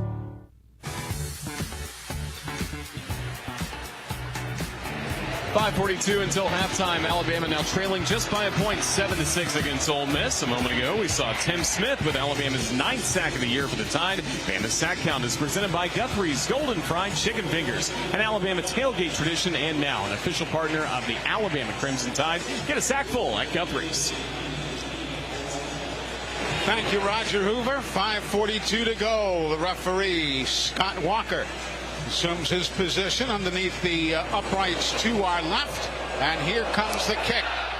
That one sails to our left and goes out of bounds before the goal line. Game of inches, huh? I think that thing went out around the 1 yard line. It just didn't come off of his foot right, and it was more like a helicopter. Free kick out of bounds. Kicking team. Our rule, the ball will be placed at the 35-yard line. First down. And we thank Scott Walker for getting his microphone squared away so we can hear what he has to say. Yeah, we just got to get him to turn it off now, huh? Yeah. All right, Alabama now starting with, Ole Miss starting with Quinshawn Judkins as the single setback. Here now the quarterback keeps it, rolls left. On the screen, found Jordan Watkins, and he'll go across the 40 out of bounds at the 41-yard line. So a 6-yard pickup on the play. Yeah, nothing fancy about it, but they caught Alabama off, and they're able to pick up positive yards on first down. Here's the snap.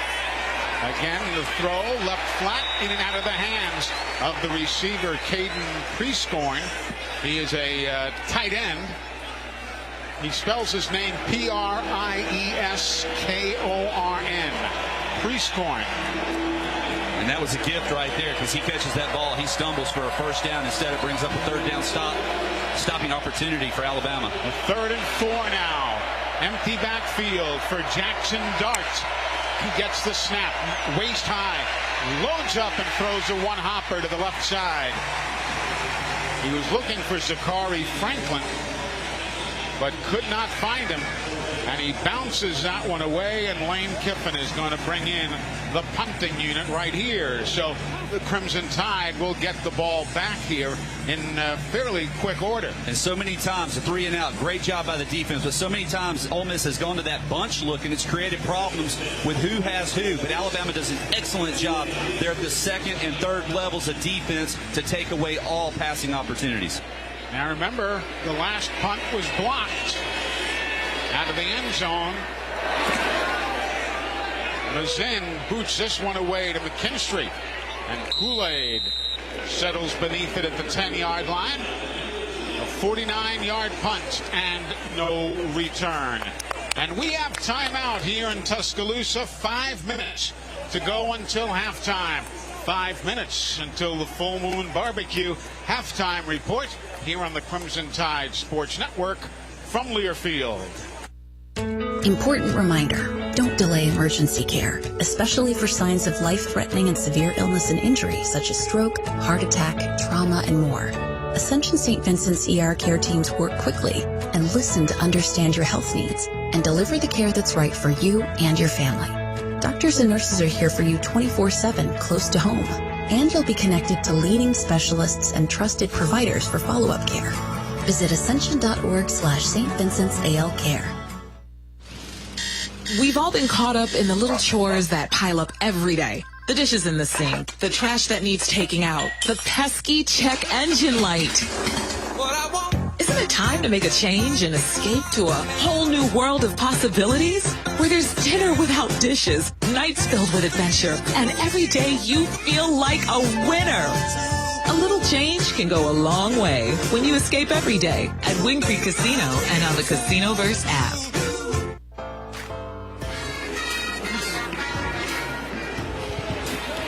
5:03 left to go until halftime. It's Ole Miss with a 7-6 lead against Alabama.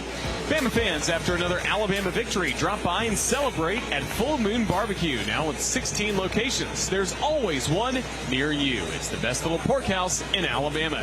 Join us after these 5 minutes and 3 seconds for the Full Moon Barbecue halftime reports. Sounds good. Going to be a lot of information with lots of action already underway. So where Florida State beat Clemson in their game 31-24. So we'll get everything passed along to you. This game here, Alabama took a 3-0 lead in the first quarter on a Will Reichard 48-yard field goal. Ole Miss assumed the lead on a 10-yard run by Jackson Dart. There was an interception for Ole Miss, a blocked punt by Alabama. Then Will Reichard with a field goal of, well, it was a negative 21-yard field goal, if you will, from the original line of scrimmage. Bama trails 7-6. Here's Jam Miller. Play action to him, and the throw to the right flat for Ja'Cory Brooks. And Alabama now looking at a 2nd down and 7. So key to this drive, obviously, is getting that first down. They'll be in a 4-minute offense. They'll take their time, try to control things, but they still must stay ahead of schedule and stay ahead of the chains. Tide taking their time. 2nd down and 8.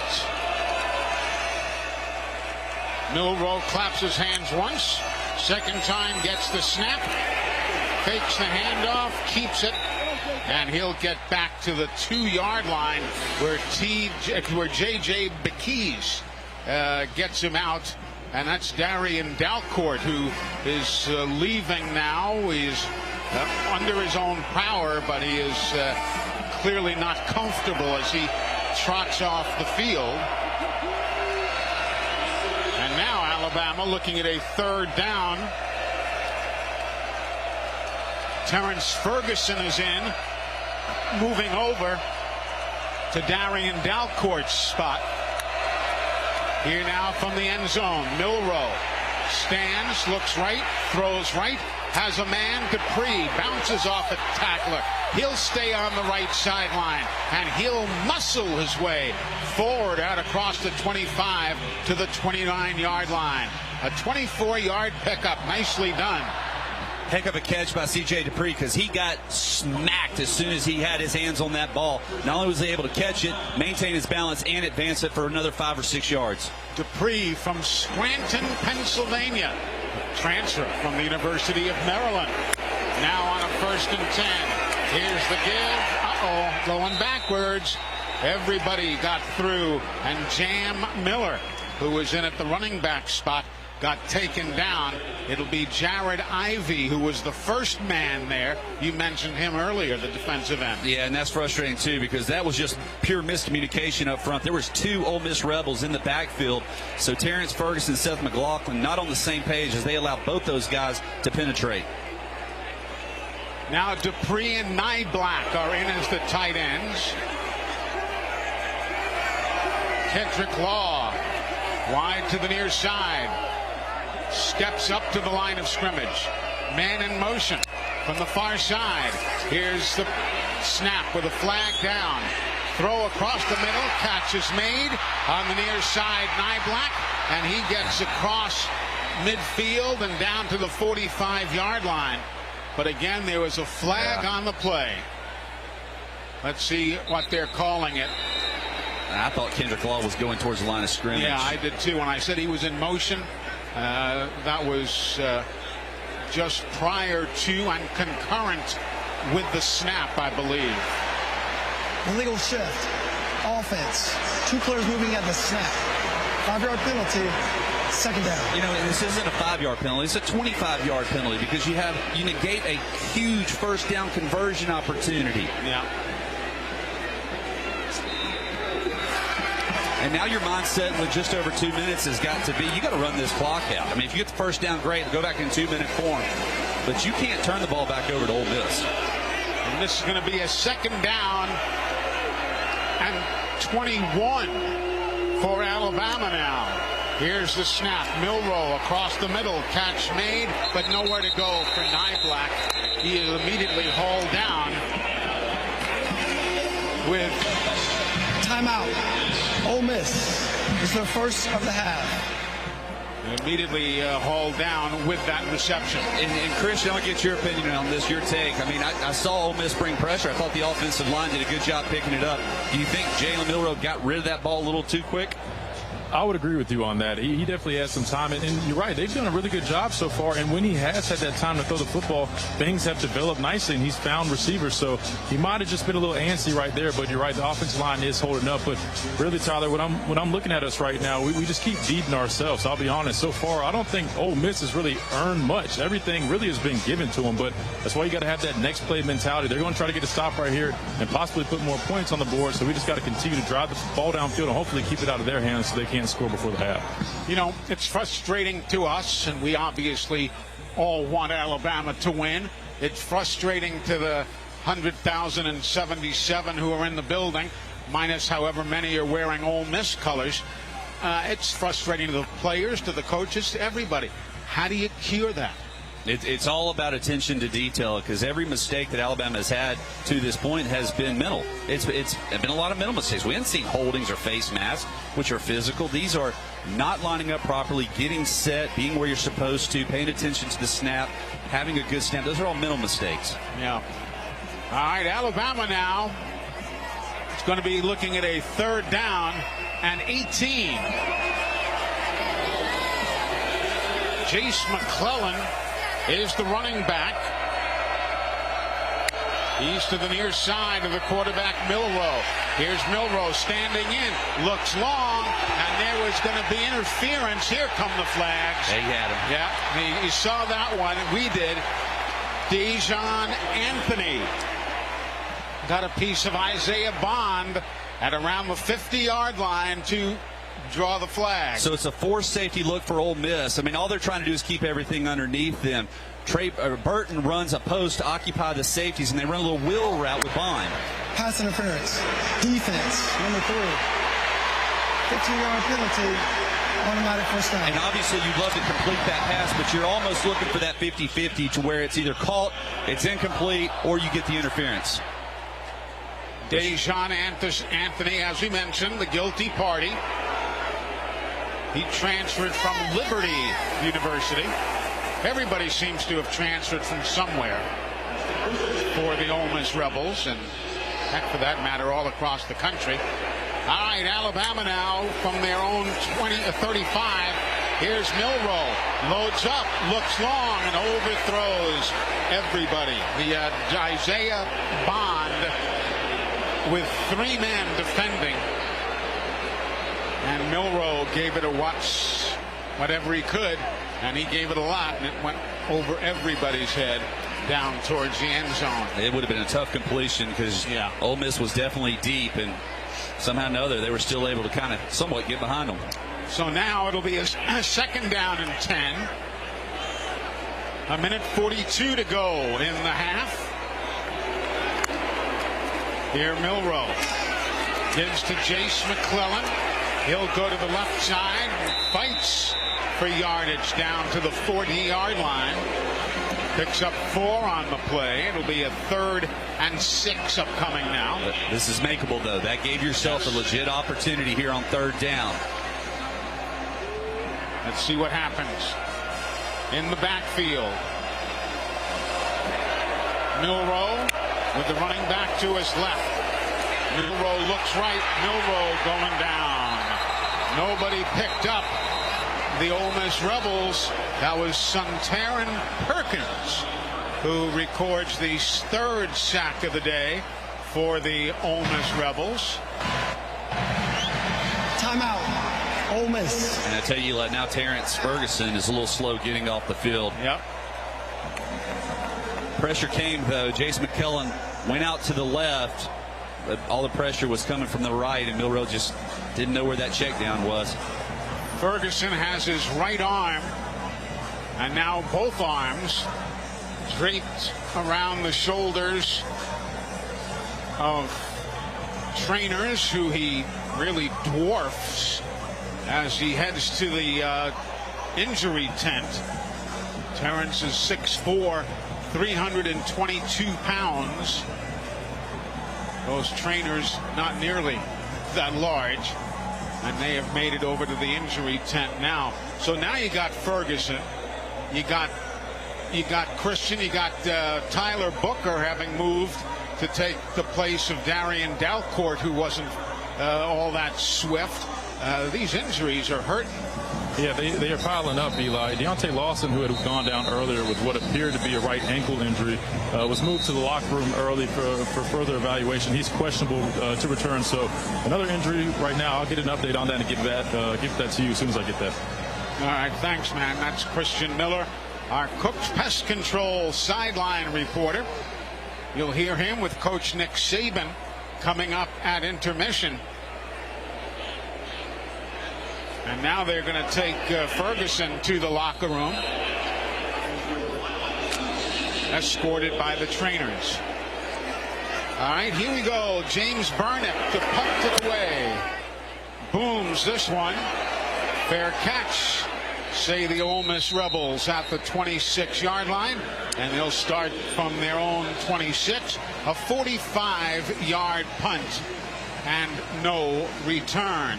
So with 1 minute and 1 second to go, the Rebels, who lead 7-6, you wonder if even Lane Kiffin is pleased with this ball game. Yeah, you're on the road and you're up, but you would expect he'd be looking for more from his offense. He's not getting beat 35-0. He is very pleased right now, and he has ball in hand prior to the halftime. He's going to look for one more opportunity. Look for a big chunk play opportunity for Ole Miss. Because remember, Bama gets the ball to begin the second half.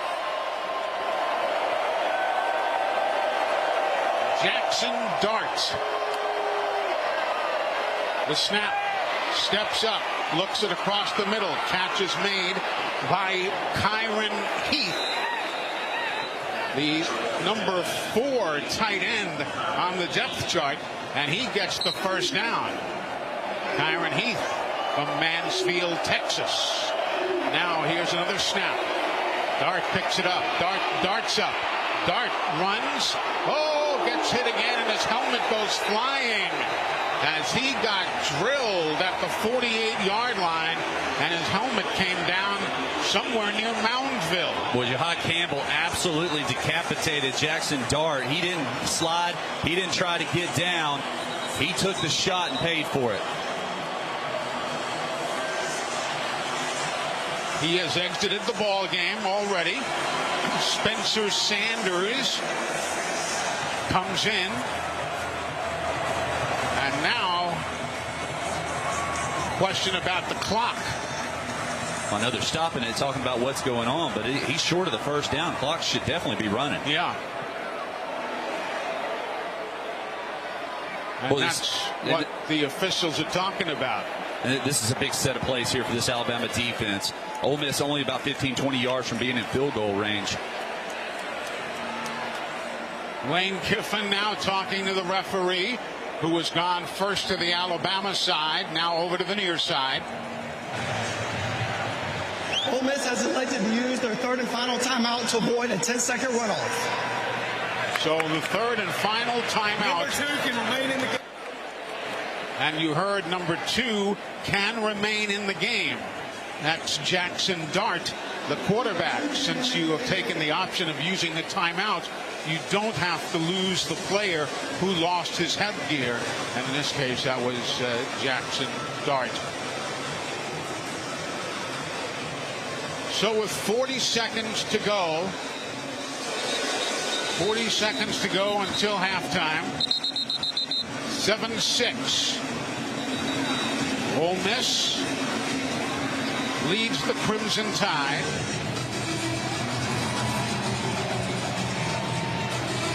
Both teams now come wandering back out to midfield. Lane Kiffin with his visor in place walks on the near sideline. Darts gets the snap, looks right, throws, caught by Jordan Watkins on the near side, and that'll be enough for a Rebel first down. So with 37 seconds to go, Ole Miss will move the chains. Single setback, empty backfield. Dart looks, throws right side, comes underneath Judkins out of the backfield, and he'll get rung up and thrown out of bounds by Kendrick Blackshear and Jalen Key. They're right on the verge of field goal range right now. Personal foul. roughing the passer. Defense, number 41. 15-yard penalty will be added to the end of the run. Automatic first down. So much for that comment. Chris Braswell, guilty of the hit on the quarterback. And that's one of those. Oh, my. The fans are going to react negatively to that. It's so frustrating. If you touch the quarterback in the helmet, it's automatic penalty, and that's all it was a, hey, I'm here. I can't get to you, but here I am.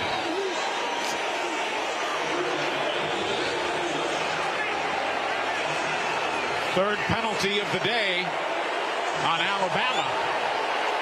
All right, 30 seconds to go. Rebels have no timeouts remaining. They come to the line of scrimmage. They'll look to the near sideline. Play is being relayed in with hand signals. Jackson Dart looks left, throws left, and out of bounds and over everybody's head. He was looking for Zachary Franklin, who had drawn tight coverage from Kool-Aid McKinstry. And we've taken 5 more seconds off the clock. And I'd be very surprised if Ole Miss does anything other than shoot for the end zone here. You're well in field goal range. Sure. They want the touchdown more than anything. It's going to get tougher and tougher as time continues to dwindle well off the clock. Now with the quarterback and a running back in the backfield. Lane Kiffin signals in a new play. Sends people in motion. Kyron Heath, the tight end, goes to the far side of the formation. They overload it there. Here's the throw near side. All alone. Catch is made. Watkins, as they took a quick drop, 3 steps, and threw it to the 17-yard line on the near side. And that really doesn't accomplish a ton for Ole Miss. Yeah, they advanced it forward, but if the end zone is what you're hunting right here, 5 yards doesn't really matter.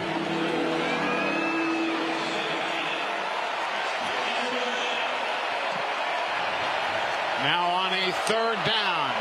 Straight drop, looking, rolling and right, and the ball is tipped in the air. Incomplete. That was looking for Trey Harris, but they had coverage from Terry and Arnold, who has really been playing well, and he knocked that one away from the intended receiver. And here comes Caden Davis to attempt the field goal. Excellent play by Terry and Arnold. There was a lot of hand fighting going on there. Ole Miss wanted the flag, but he gets his head around and actually plays the ball. That's why no flag comes out. Now the snap. To set things up for Caden Davis. It'll be a 34-yard field goal attempt. Kick is on the way, and it is no good. No good. How about them apples? Boy, I tell you what, that's well-deserved. Good job by the defense. You gave up 60 yards in just under a minute to set up to extend the lead for Ole Miss on the field goal opportunity. Thank goodness we finally dodged a bullet. And maybe, we talk about stuff, maybe that's something that Lane Kiffin knew. That this is not an area that he is, a distance he's comfortable with. Who knows? Bottom line is Alabama has the football with 13 seconds to go.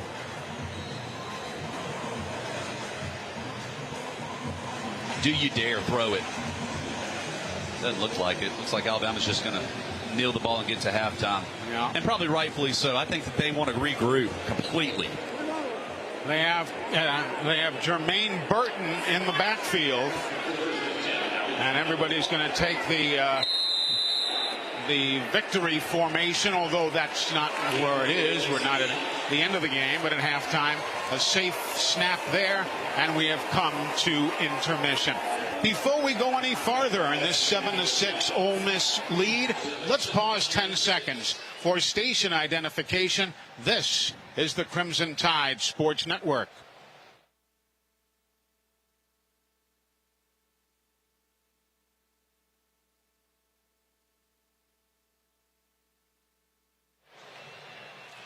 Welcome back to Tuscaloosa, halftime with Alabama trailing 7-6 to the Ole Miss Rebels. We'll hear from Coach Nick Saban here in just a moment, brought to you by Golden Flake. He's joined by Christian Miller.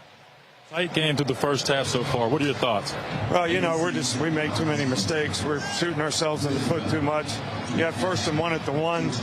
Bad snap. Not even a snap count yet. I mean, just, things that should never be happening, and we got to get fixed. But we're fortunate that it's 7-6, so we need to do something in the second half here. Yes, sir. Thanks, Coach. Thank you, gentlemen. And that interview brought to you again by Golden Flake, the official potato chip of the Alabama Crimson Tide.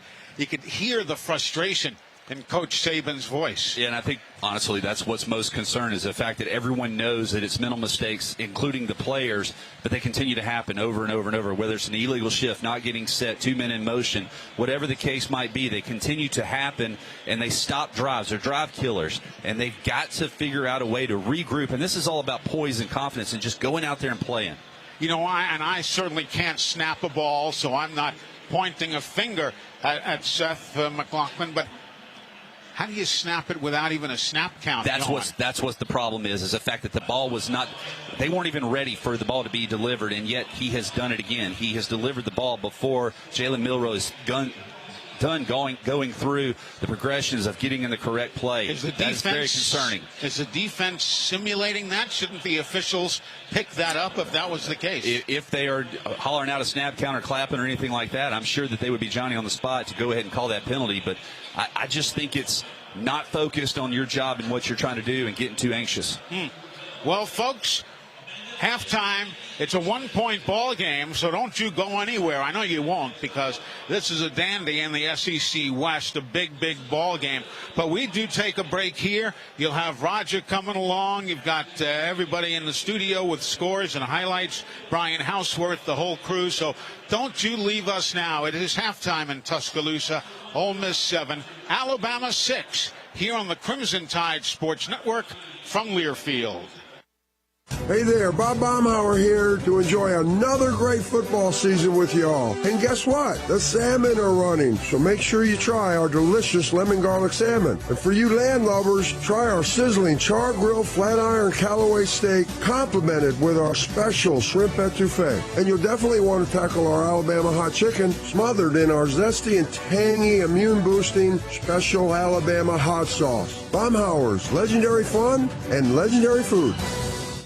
Bama's football tradition includes 18 national championships and 29 SEC titles. Reminds me of another winning tradition, Cook's Pest Control and the Centricon system, the unbeatable combination for termite protection. I have peace of mind knowing that my home is protected by Cook's and Centricon. Discover how affordable it is to protect your home. Make the right call, Cook's Pest Control. Looky, looky, looky, here comes Cookie, Cook's Pest Control. At Cadence Bank, we're here for all 4 quarters and overtime in your financial journey. Whether you're investing for the future, saving for a dream home, starting a business, or just needing to tackle life's financial challenges, we have the teammates, tools, and game plan to help you win. Experience a financial partner that comes in clutch. Visit cadencebank.com to learn more. Cadence Bank. Your team, your cadence. Member FDIC. Sports not only bring us together, they inspire us on our own health journeys. Whether we're walking an extra lap, crushing a new goal, or spending time with friends cheering in the stands, we all win when we feel healthier and happier.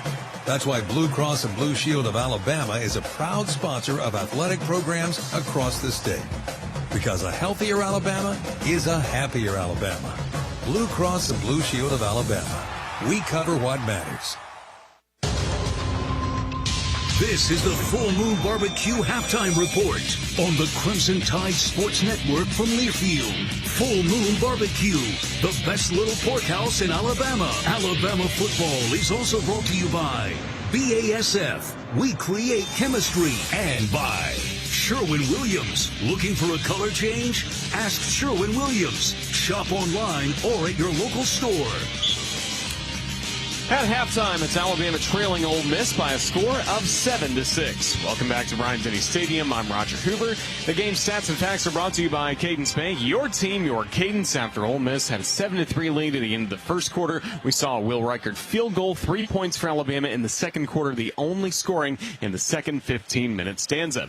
The prescription for success in the second half is presented by Payless Drugs. Payless Drugs, your locally owned family pharmacy with 4 locations in the Birmingham area. Payless can handle your prescriptions, over-the-counter solutions, and home delivery. Visit mynewpharmacy.com to pay less. Attention to detail, like Coach Saban was talking about right before halftime in his interview with Christian Miller, will be critical for the Crimson Tide.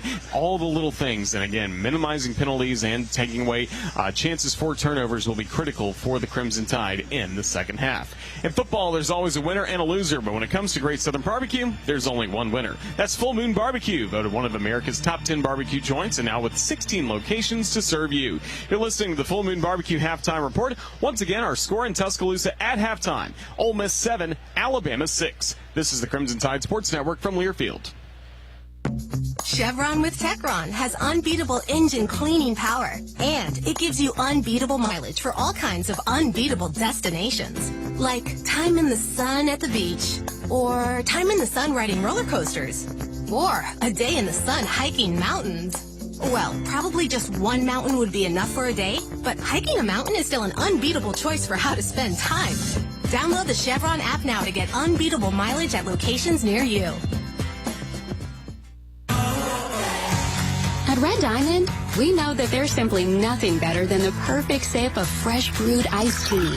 And we've been working hard to make sure choosing Red Diamond is always easy, with only simple ingredients: water, tea leaves, and pure cane sugar, or no sugar. We make sure our tea tastes like, well, tea. Stop by your local cooler and pick up a gallon for a perfect sip today. Red Diamond. Perfect, not easy. Crimson Tide Football is brought to you by Aetna, proud sponsor of the Crimson Tide Sports Network. This is Alabama Crimson Tide Football from Learfield. This is your captain. We are going to be experiencing some slight turbulence. Please fasten your... Oh, hold on. Just got a video of my cat. Imagine the pilot of an airplane was as confident as you are texting and driving. Seems kind of crazy when you put it like that. Visit StopTextStopWrecks.org. A message brought to you by the National Highway Traffic Safety Administration, Project Yellow Light, and the Ad Council. Into the building for the first time after the shooting. It was crippling, but it had to be preserved. In response to the Pulse nightclub shooting that affected the LGBTQ community, Barbara Poma, owner of Pulse, founded the One Pulse Foundation to honor Pulse victims and survivors. If you're an ally of this community, speak out. There are more of us together than apart. It is the power of love in its rawest form. Join the fight for LGBTQ acceptance. Learn how at lovehasnolabels.com. Brought to you by Love Has No Labels and the Ad Council.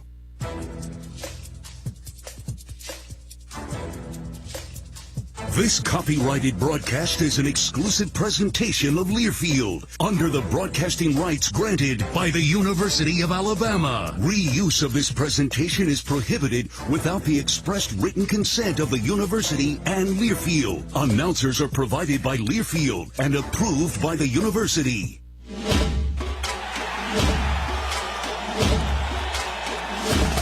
Live from the Learfield Network Studios, this is the College Scoreboard. And a pleasant good afternoon, my friends, across the great state of Alabama in the southeastern United States. Our time is 4:09.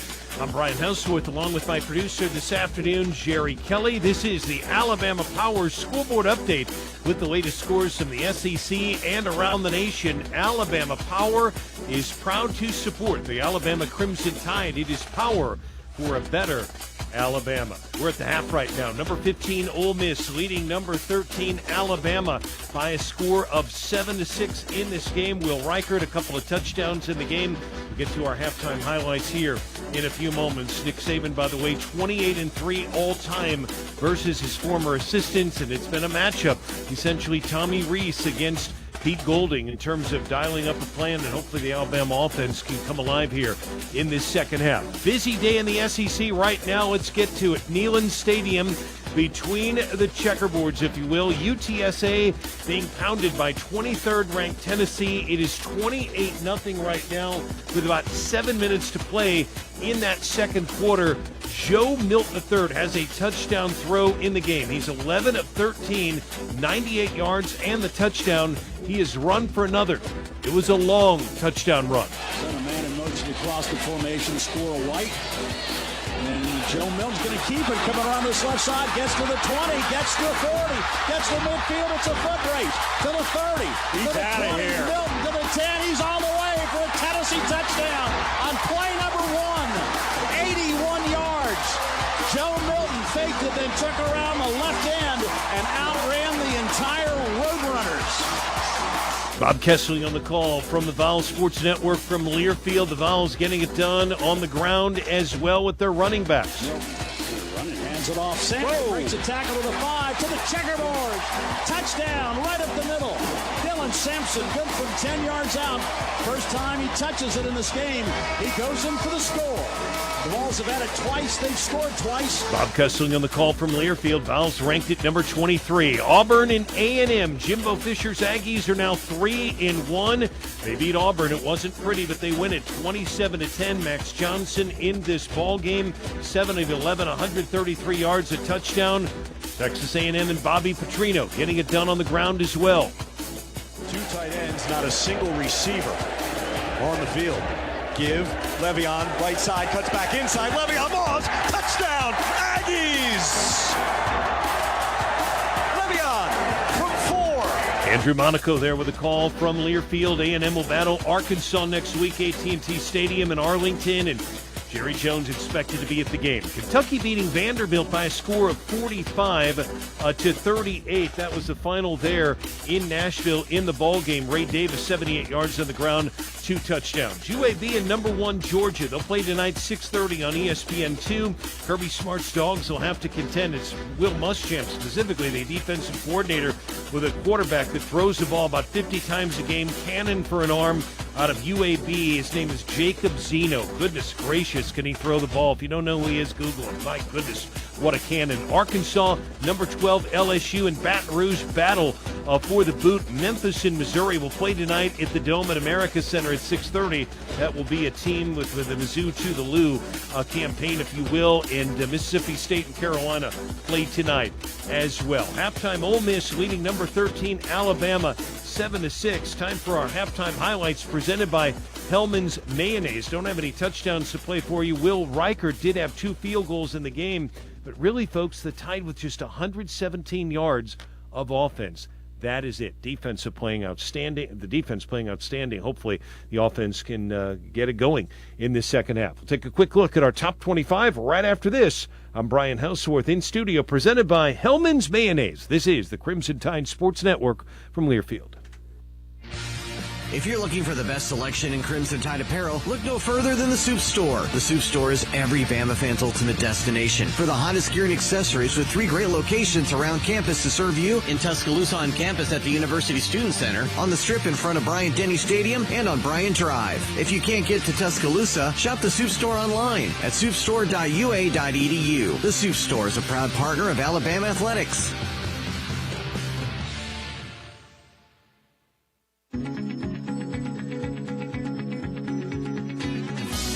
Just like the Crimson Tide, Serve Pro is honored to be the #1 choice in cleanup and restoration. With more than 2,000 locations nationwide and over 50 years of experience, Serve Pro is faster to any disaster. To find an Alabama Serve Pro service location near you, simply click on ServePro.com. Serve Pro is a proud supporter of Alabama football. Crimson Tide Football is brought to you by Aetna, proud sponsor of the Crimson Tide Sports Network. This is Alabama Crimson Tide Football from Learfield. I'm Chris Jackamick. I served in the United States Air Force, and I deployed 3 times. So in 2017, I was serving as an Air Force First Sergeant. Our motto in that role is, "My job is people, everyone is my business." But unfortunately, in that year, I would lose my own brother, Lance Corporal Adam Jackamick, to suicide. The majority of veteran suicides are from guns. I store my weapons securely, not only for myself, but for my family. Store all your guns securely. Help stop suicide. My service never stops. Brought to you by End Family Fire and the Ad Council. Babes, what are you doing? What? I'm just mowing the lawn. No, it's blazing hot and dry out here. Don't you remember? Smokey Bear says. Avoid using power equipment when it's windy or dry. Where'd you learn this? Oh, it's on SmokeyBear.com with many other wildfire prevention tips. Right. Thanks, honey bear. Because remember, only you can prevent wildfires. Brought to you by the USDA Forest Service, your state forester, and the Ad Council.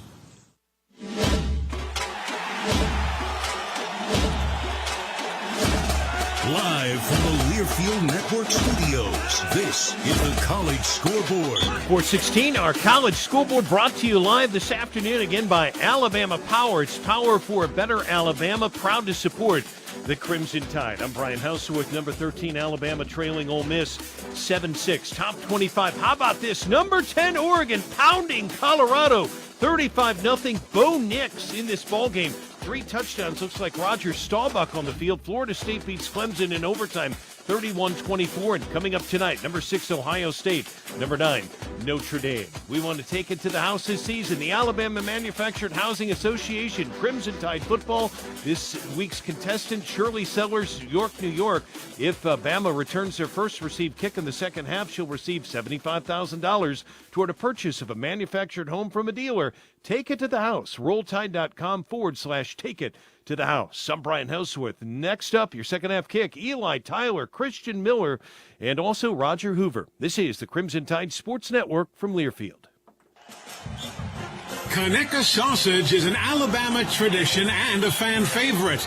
Made fresh in Evergreen, Alabama since 1947, Conecuh sausage is the best tasting hickory smoked sausage you'll ever put in your mouth.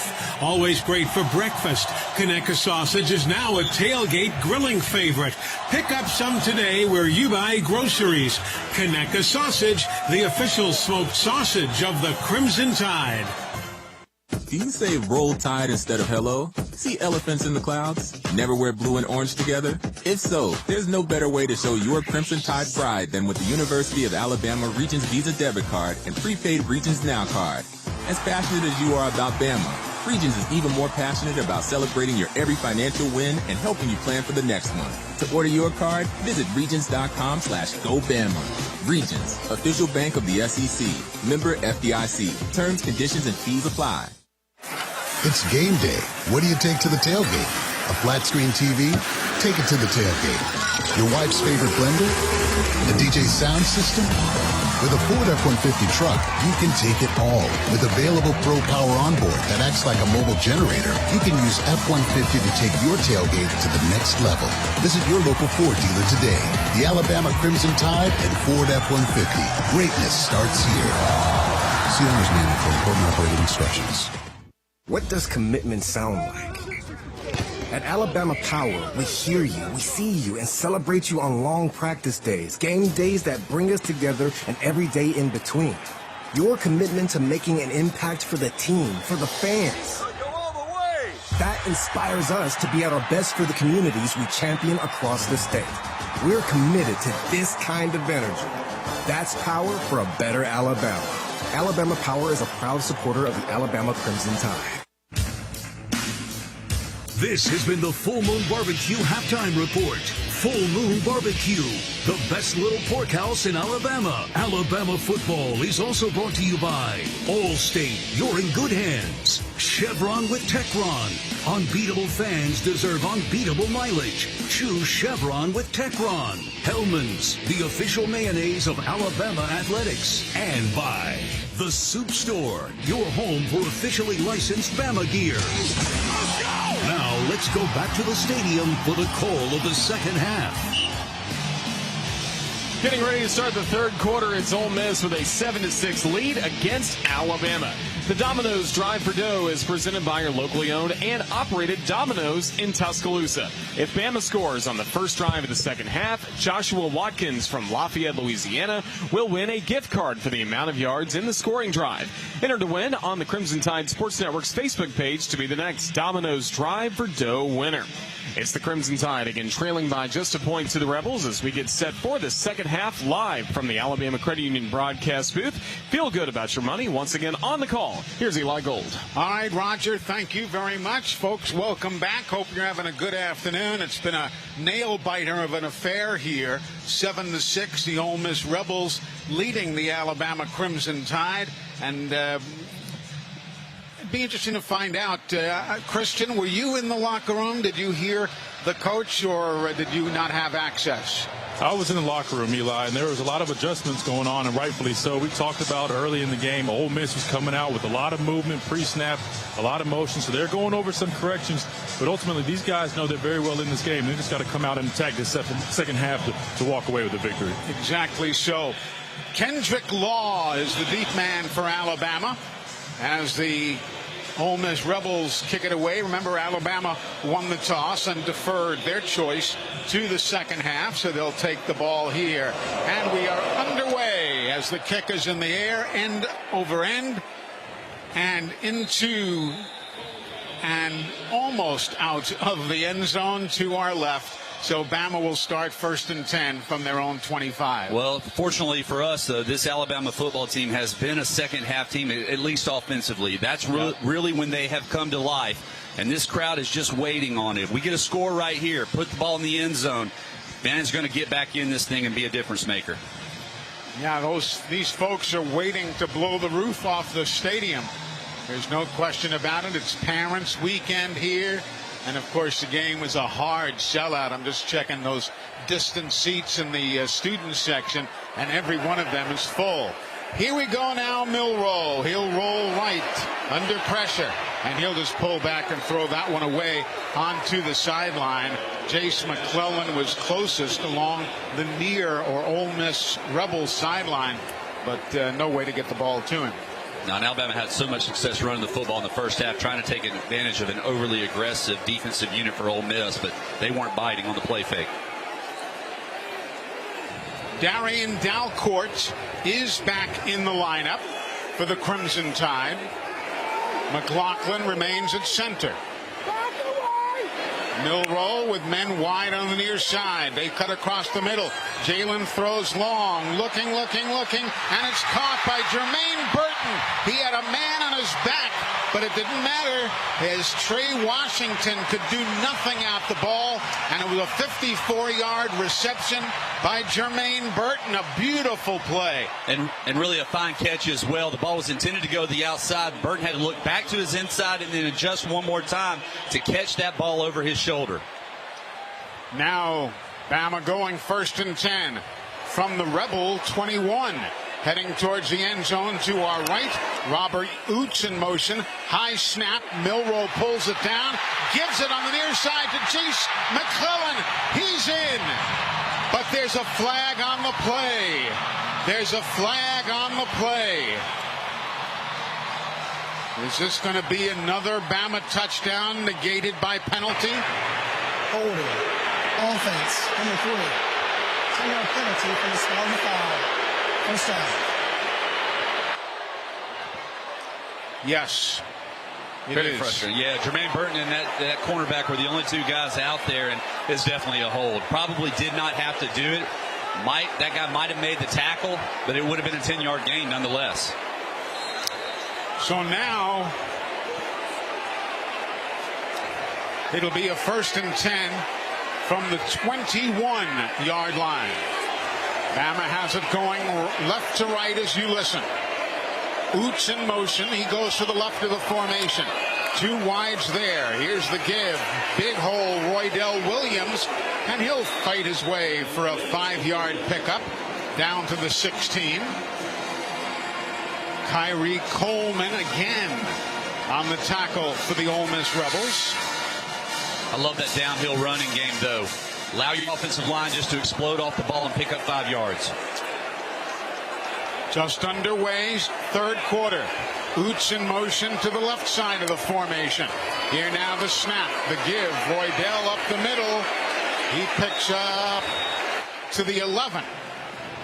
That'll be very close to the first down. I think he's going to be a tick shy of the yard line to gain, and indeed he is. So this is going to be third down.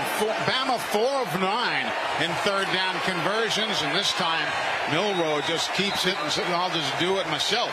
And he picks up the first down, and it'll be a 1st and goal from 9 yards away for Alabama. Yeah, be very surprised if in any short yardage situation Alabama is not underneath center from here on out. They were on that play, but of course that would be, expected on a very short yardage there.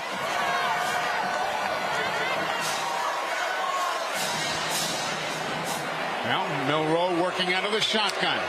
Gets the snap chest high. He'll give it to Jace McClellan, who'll work his way down to the 6. All right, we got to bow up right here offensively, especially along the front. They're going to be bringing everybody as we're having success running the ball. We got to find a way to move some guys up front for this final 6 yards.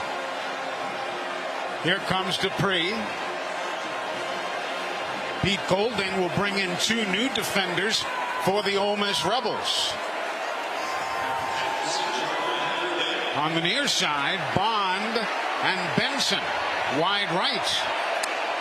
Here's the snap into the backfield. Milroe looks left, pumps, pulls it down, runs. He's to the 5, and he's taken down there. He's taken down at the 5-yard line. It'll be 3rd and goal from 5 yards away. 4th and goal from 5 yards away. He's very slow getting up. He kind of got shook up there. Took a hit there at the tail end of that play. And Bama's just going to put points on the board here with Reichard. The holder is Burnip. The snapper is Neeland Hibbett. It'll be a 23-yard field goal attempt to take the lead. Kick is on the way. It is up, and it is good. So the Crimson Tide takes the lead on the foot of Reichard, who has been the guy for Bama today, here on the Crimson Tide Sports Network from Learfield. When the game goes into overtime, but the game goes into overtime. The choice to enjoy is easy. Bud Light, easy to drink, easy to enjoy. Order Bud Light online today. Enjoy responsibly. Anheuser-Busch Bud Light Beer, St. Louis, Missouri. Champions never give in. That's why Cadence Bank is the teammate to help you get the extra yardage you need to secure victory in your financial journey.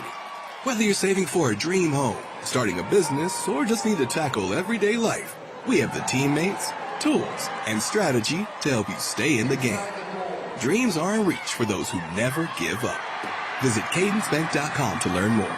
That's cadencebank.com. Your team, your cadence. Cadence Bank, member FDIC. When you're planning your next visit to Tuscaloosa, explore the upscale options available at the new AC Hotel by Marriott, conveniently located in the heart of downtown Tuscaloosa. Surrounding yourself in luxury and comfort in a spacious room with complimentary Wi-Fi, a smart TV, premium toiletries, and a plush bed, while the rooftop bar and lounge provides the best place in town to wind down after cheering the Crimson Tide to victory. AC Hotel Tuscaloosa Downtown is proud to be a preferred hotel partner of the University of Alabama Athletics.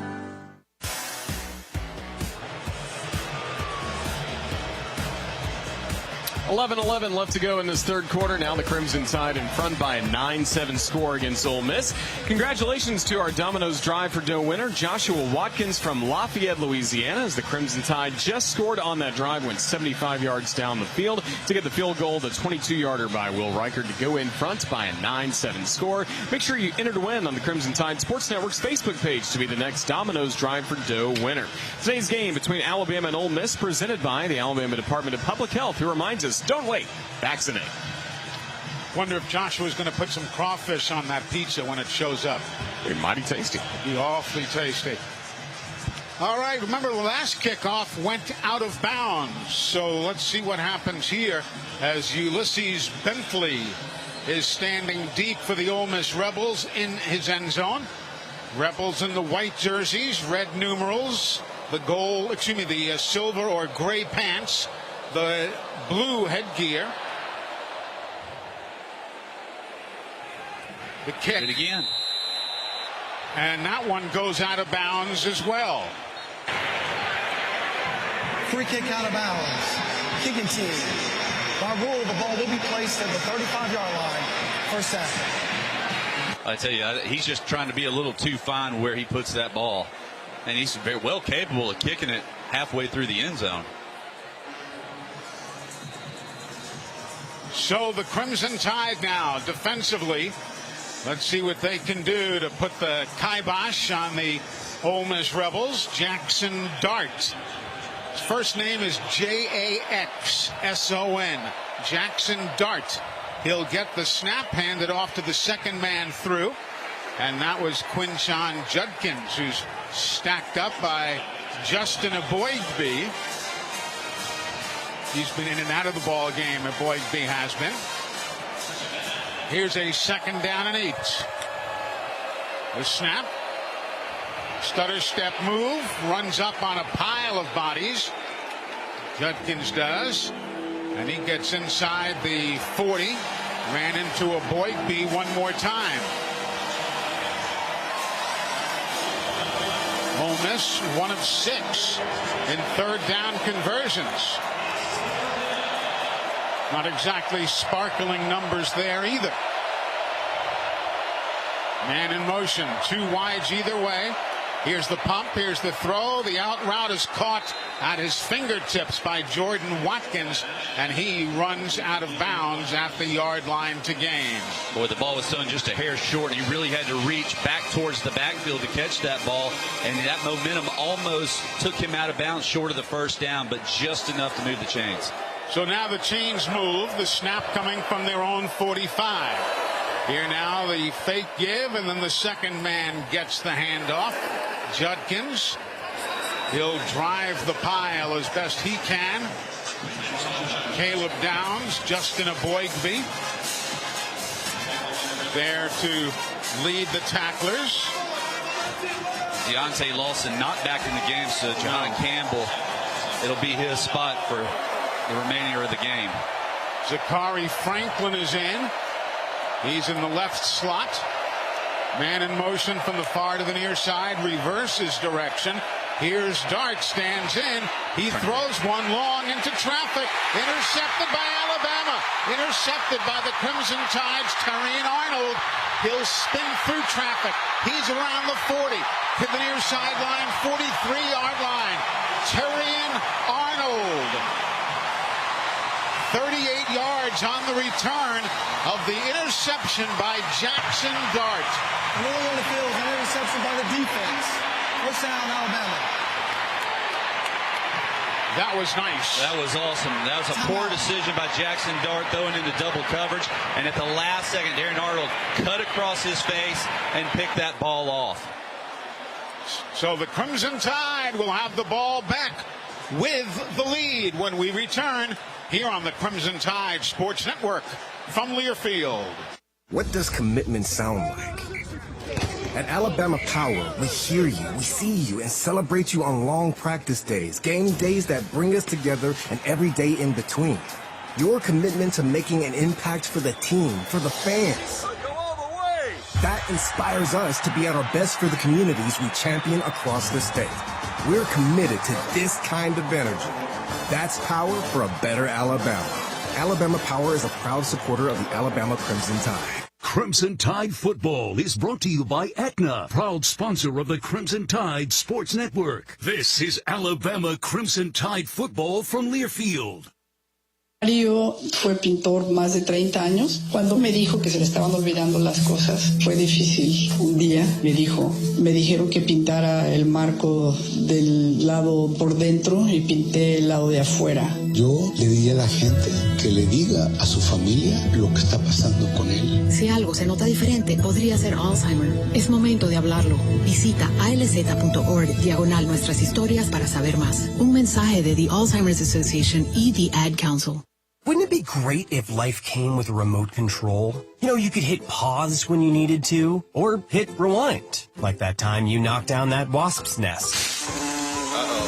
Well, life doesn't always give you time to change the outcome, but prediabetes does. With early diagnosis and a few healthy changes, you can stop prediabetes before it leads to type 2 diabetes. To learn your risk, take the 1-minute test today at doihaveprediabetes.org. Brought to you by the Ad Council and its prediabetes awareness partners.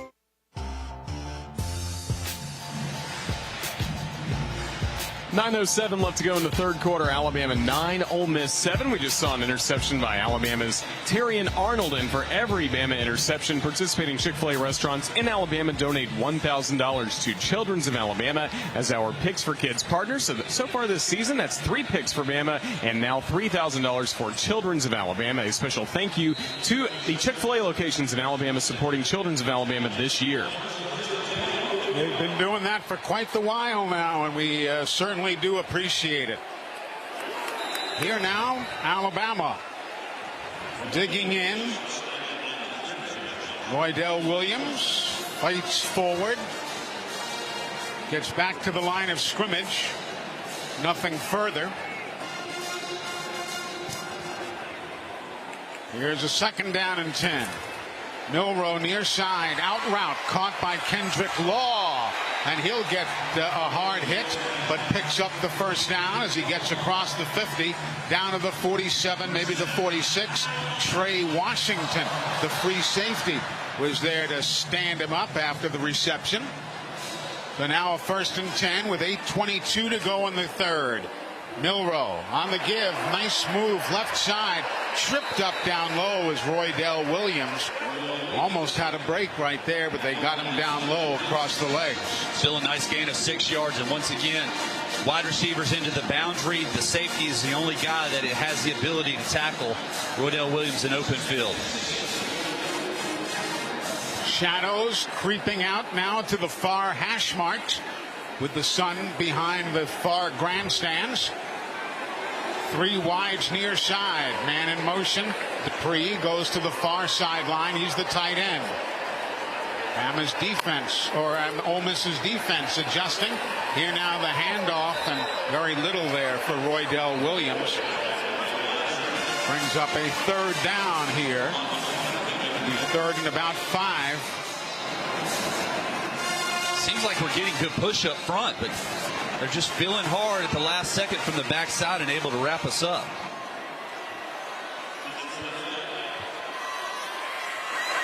Defense filling in the gaps. Isaiah Bond goes in motion to the left side of the formation.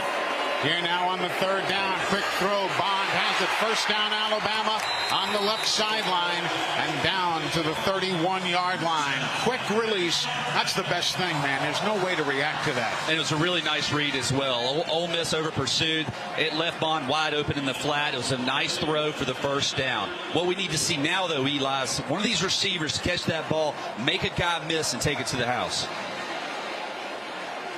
So the Crimson Tide now, with Oots in the left slot. Play action. Milroe looks long, has a man there. Touchdown, Alabama! There's an injured player on the field. It looks like Jalen Milroe, the Alabama quarterback, who is down on his back. His legs are spread. That was the touchdown to Jalen Hale. Let's finish that off. It was a beautiful pass catch of 33 yards, but Milroe got drilled. As he released the ball, yeah, but let's start first. Ole Miss stunted. They slanted the line. They brought a backer from play side as Jalen Milroe gets up. And, man, he has got these fans fired up. He is trotting over to the sidelines. He skips over to the sidelines. But back to it. They slanted the line, brought an extra backer, the offensive line, all kinds of protection up front. Just a 3-man route, another deep shot once again. And Hale, who we really hadn't called his name a lot, runs a nice post route, high points the ball in double coverage and brings it down for a touchdown. Are we going to go for 2? I was just wondering. Yep. There's no kicker out there.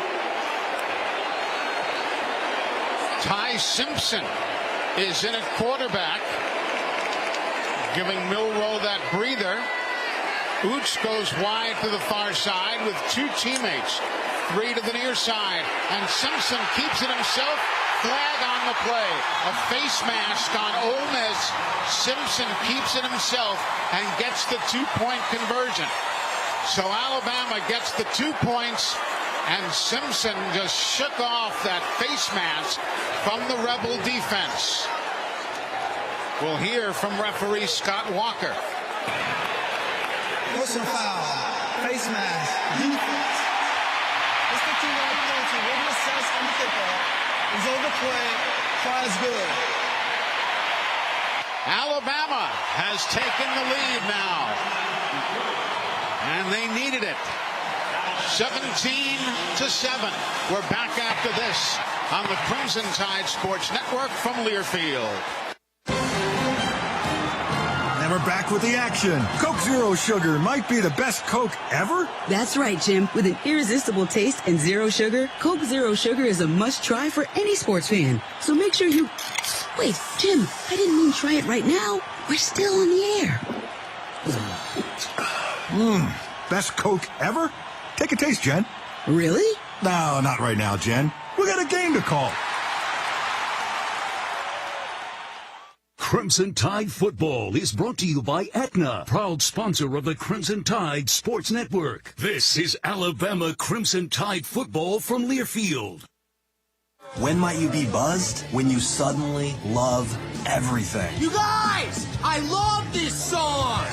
I love these nachos. I love our kickball league. Oh, I love this guy. What's your name? You know what I love? A ride when it's time to head out. If you see a buzz warning sign, call for a ride when it's time to go home. Buzz driving is drunk driving. A message from NHTSA and the Ad Council. I love your car. Is this real leather? When you're high, you feel different. You think different, you talk different, you draw different, you listen to music different, but you probably knew that. Problem is, you also drive different, and not in a good way. That's why driving high is illegal everywhere. So if you're high, just don't drive. Make a plan to get a sober ride. Because if you feel different, you drive different. Brought to you by NHTSA and the Ad Council.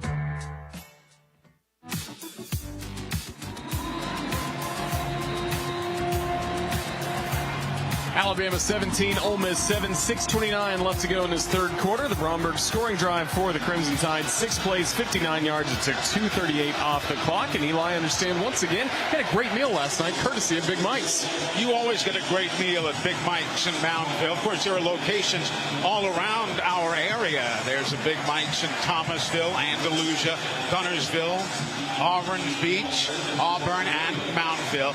You know what I had last night? You know, it's called Big Mike's Steakhouse. But last night I had a tuna steak. How about that? And it was really, really good. It was about 8 or 9 ounces as the kickoff now goes bouncing to the goal line, and the Rebels' Bentley comes out with it, and he is paying the price at the 7-yard line as the Crimson Tide came down and put the hit on him. That was Jam Miller who led the attack, and Alabama doing a great job, psyched up after taking the lead.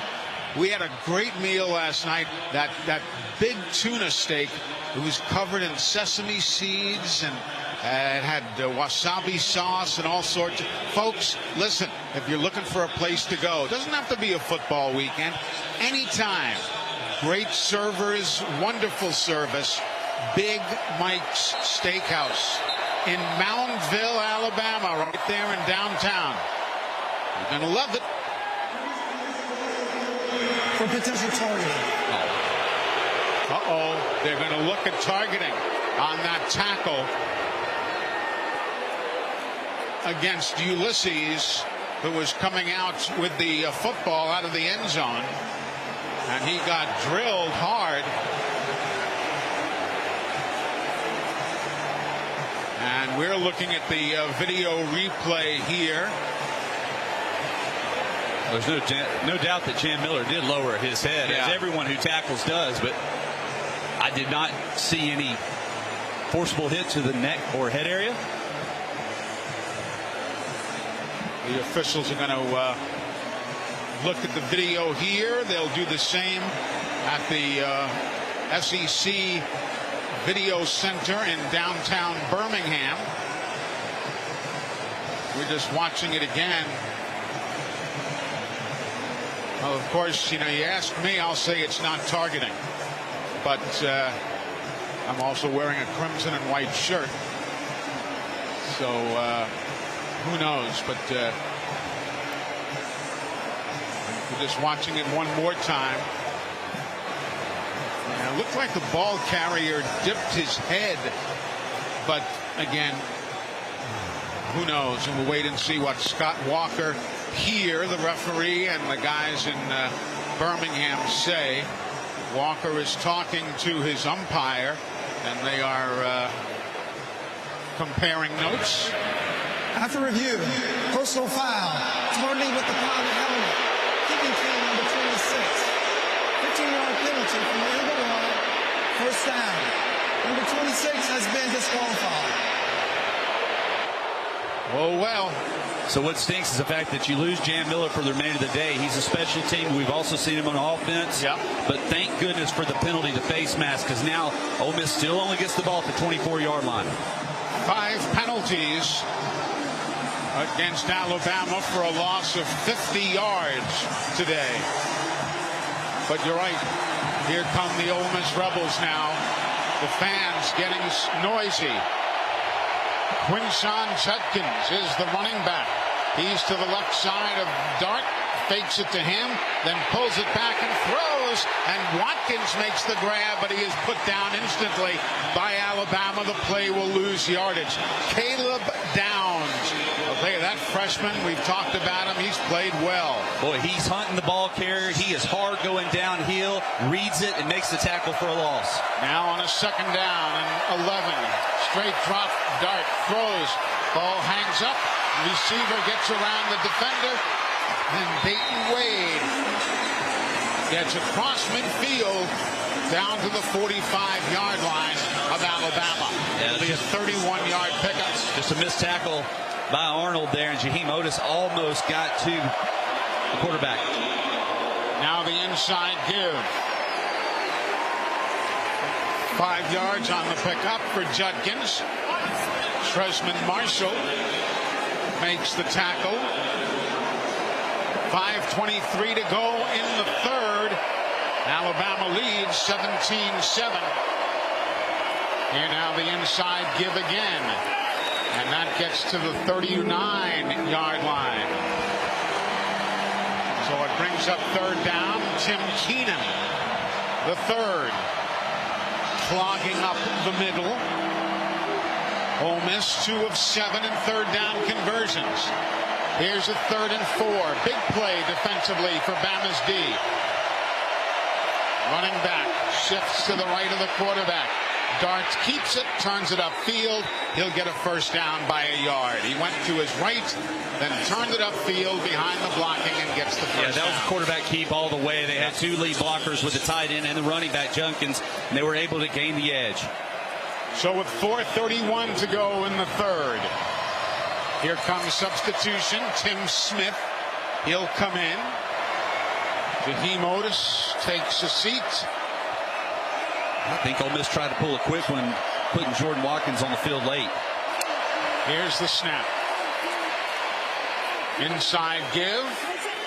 Fighting for 2 yards, maybe a third. It's going to be Judkins. Good penetration, though, by the defensive front. Ole Miss really having a difficult time pushing our defensive guys around. All these runs are real short.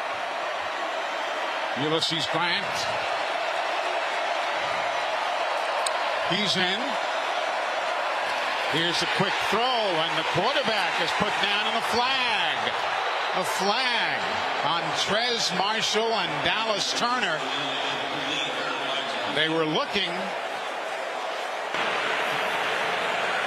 Holding. Offense. Number 78. 10-yard penalty. Second down. Most everybody in this building thought it was going against Bama's two guys. Yeah, I was scared to death that it was going to be either a late hit or another targeting as Trez Marshall pushed Dart as he was falling backwards, but tremendous pressure once again. They are really teeing off up front on this Alabama defensive front. Ulysses Bentley, the fourth, in the running back spot. Boy, a tackle for a loss or any sort of incomplete would be huge right here. Jackson Dart shifts his players to his right. Everybody moves. Now a fourth man comes across. Here's Dart standing in. Dart comes left. He's got running room. He's to the 30, 29.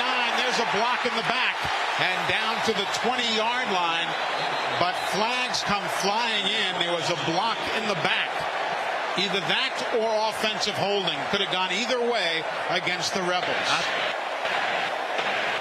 Malachi Moore. Holding. Offense. On the 88. 10-yard penalty from the spot of the foul. Second down. Malachi Moore was the only guy in the area, and he did a heck of a job of selling that push in the back. It was very iffy, but he did a heck of a job of selling it. Tyron Heath, the tight end, is the guilty party. So the football will be placed at the 42, and it's going to be a second down and 18 for Ole Miss. Single setback to the left of the quarterback. From the right side, Watkins in motion. They throw it to him. It's a high pass. He pulls it down, and he gets thrown out of bounds in front of the Ole Miss bench. Jihad Campbell makes the play defensively, despite the protests coming from the Rebels. Here now, Ole Miss. They are 3 of 8 in third down conversions. Here's a 3rd and 10 play. You got to think Ole Miss is thinking 2 downs here. They're not going to settle for a field goal. Yep. 3 men wide to the far side. All the way spread across the field. Here's the snap. They hand it off to the left side. And running back, Quinshawn Judkins gets over to the near side and picks up 9 yards on the play. It was a 3rd and 10. He picks up 9. So now, even us math majors know it's a 4th and 1. And they love to run Jackson Dart on these type of scenarios. He's down in distances. Pick up an extra blocker, try to get to the edge and let him cut it up. They got Priestcorn in as the tight end with a big body. Here now the toss outside. Ulysses heads to the corner. He's got a first down. It was a quick snap to Dart, and he shoveled it out to the right side, and the first down. So many different looks, especially in these short yardage situations. Awfully difficult to defend that quick pitch to the edge. We've got 1 minute and 30 seconds to go in a rapidly played third quarter. Darts claps his hands, drops back, looks, throws back across the field, incomplete. He was looking for the running back, Ulysses Bentley, coming out of the backfield, but the ball just sailed harmlessly. Well, Dallas Turner did an excellent job of understanding where that ball was going from. He peeled out of his pass rush and took the back out of the backfield. So it's a second down and 10. 1 minute 15 to go in the third. Alabama by 10 points, 17-7. Here now the snap. Jackson goes to the right side, and Dart slides down to a stop. We'll see where they spot it officially. Chris Braswell got him touched down at about the 20-yard line or so, and he slid, so they'll give him the ball at about the 18.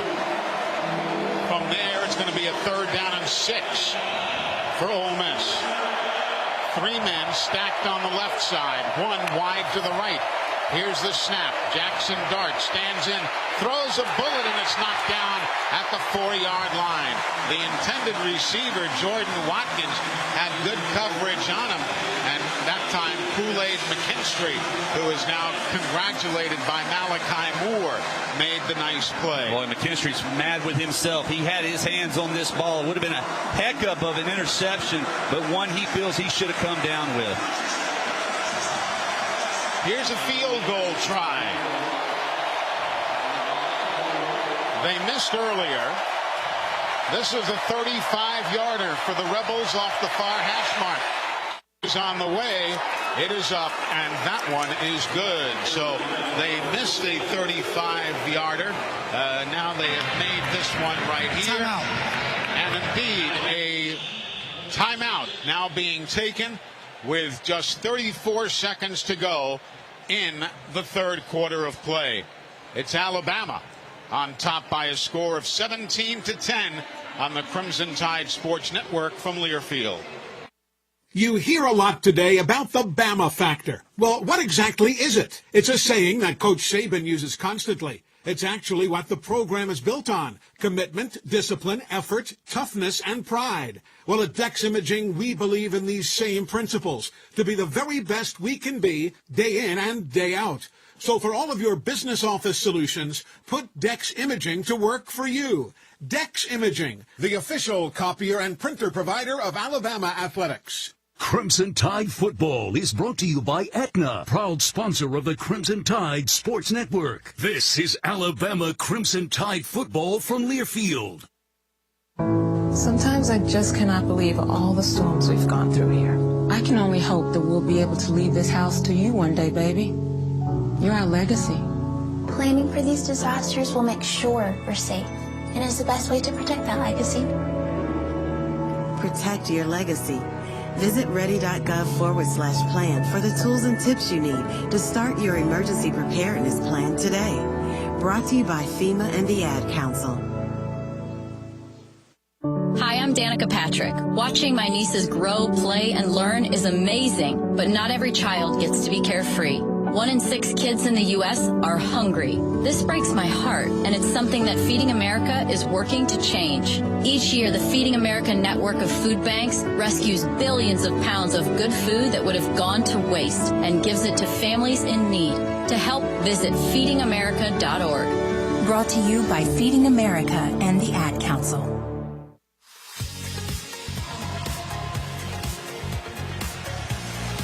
17-10 Alabama with just 34 seconds left to go in the third quarter. Our radio affiliate of the game is Big Cat 97.1 FM in Fayette. Follow the Crimson Tide Sports Network on Facebook. Tell us where you're listening from for a chance to win 2 free meals from Jack's. Thank you to Big Cat 97.1 FM in Fayette for carrying the Tide football this year. While we have a moment, let's check in with Christian Miller, our Cook's Pest Control sideline reporter, for an injury update. Roger, unfortunately, both Deontay Lawson and Terrence Ferguson have been ruled out for the remainder of this game. Definitely a huge blow losing the leader of the defense, but I fully expect the guys like Jihad Campbell to step up in Lawson's absence. In regards to Jalen Milroe, he took a big shot on that last drive, had the wind knocked out of him, but he should be ready to roll for this upcoming drive, and here he is rolling out on the field right now. All right, thank you, Christian. Sounds good. The kick is into the end zone for a touchback. And a big thank you to our friends in Fayette for being the station of the day. Let's pause 10 seconds for station identification. This is the Crimson Tide Sports Network.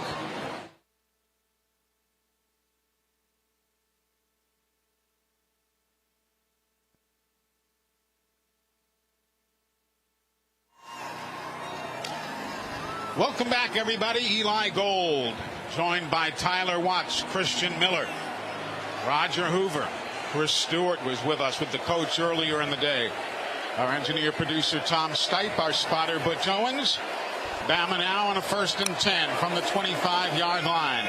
On the give, big hole, Chase McClellan. He's got a nice first down run of some 15 yards. Boy, they brought pressure from the field side. They added one with the safety, and Jason saw it, cut to the backside, and had a huge gain. It's got Big Al dancing on the sidelines.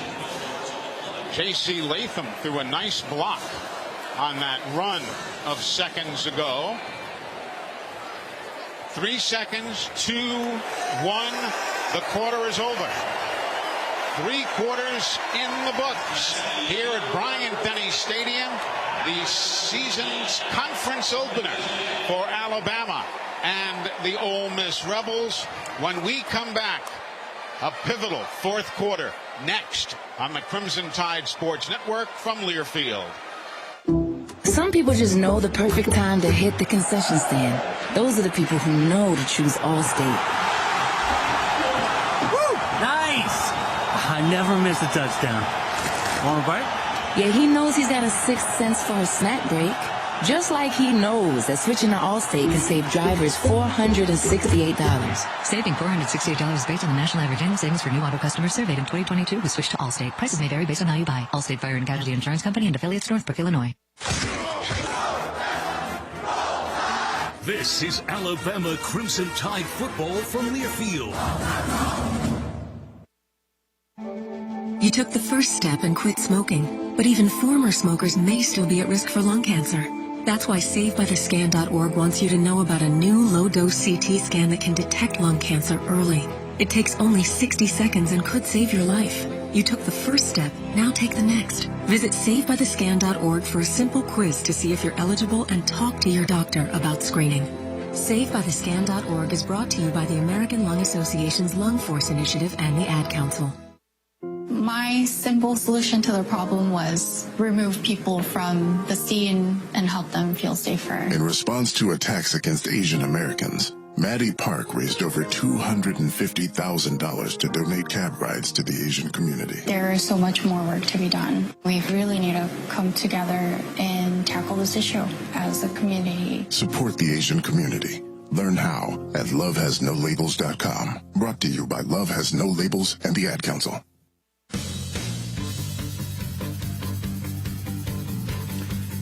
And your scoreboard is brought to you live by Alabama Power, proud to support the Crimson Tide. I'm Brian Houseworth. How about number 10 Oregon pounding Colorado right now, 42-0, 3rd quarter. Goodness gracious, Tennessee 31-0 lead over UTSA. That game is in the 3rd quarter. Coming up tonight, number 1 Georgia taking on Alabama Birmingham at 6:30. Back to Bryant-Denny Stadium. Take it away, Roger Hoover. Thank you, Brian. The 3rd quarter recap is presented by Knox Pest Control. Just like the Tide on the field, the Knox Pest Control experts respond to you with speed. Defend your home and business from unwanted pests with Knox Pest Control. Call 877-KNOX-PEST or visit knoxpest.com. Knox knocks them out. Crimson Tide outscoring the Rebels 11-3 in the 3rd quarter as Alabama enjoys a 17-10 lead against Ole Miss. Today's game is presented by the Alabama Department of Public Health, who reminds us, don't wait, vaccinate. It's time to start the 4th quarter as we are live from the Alabama Credit Union broadcast booth where you can feel good about your money. Roger, thank you very much. And here come the teams onto the field to begin the 4th quarter. A jam-packed Bryant-Denny Stadium, not a seat to be had, a hard sellout. And it's just been a magnificent day.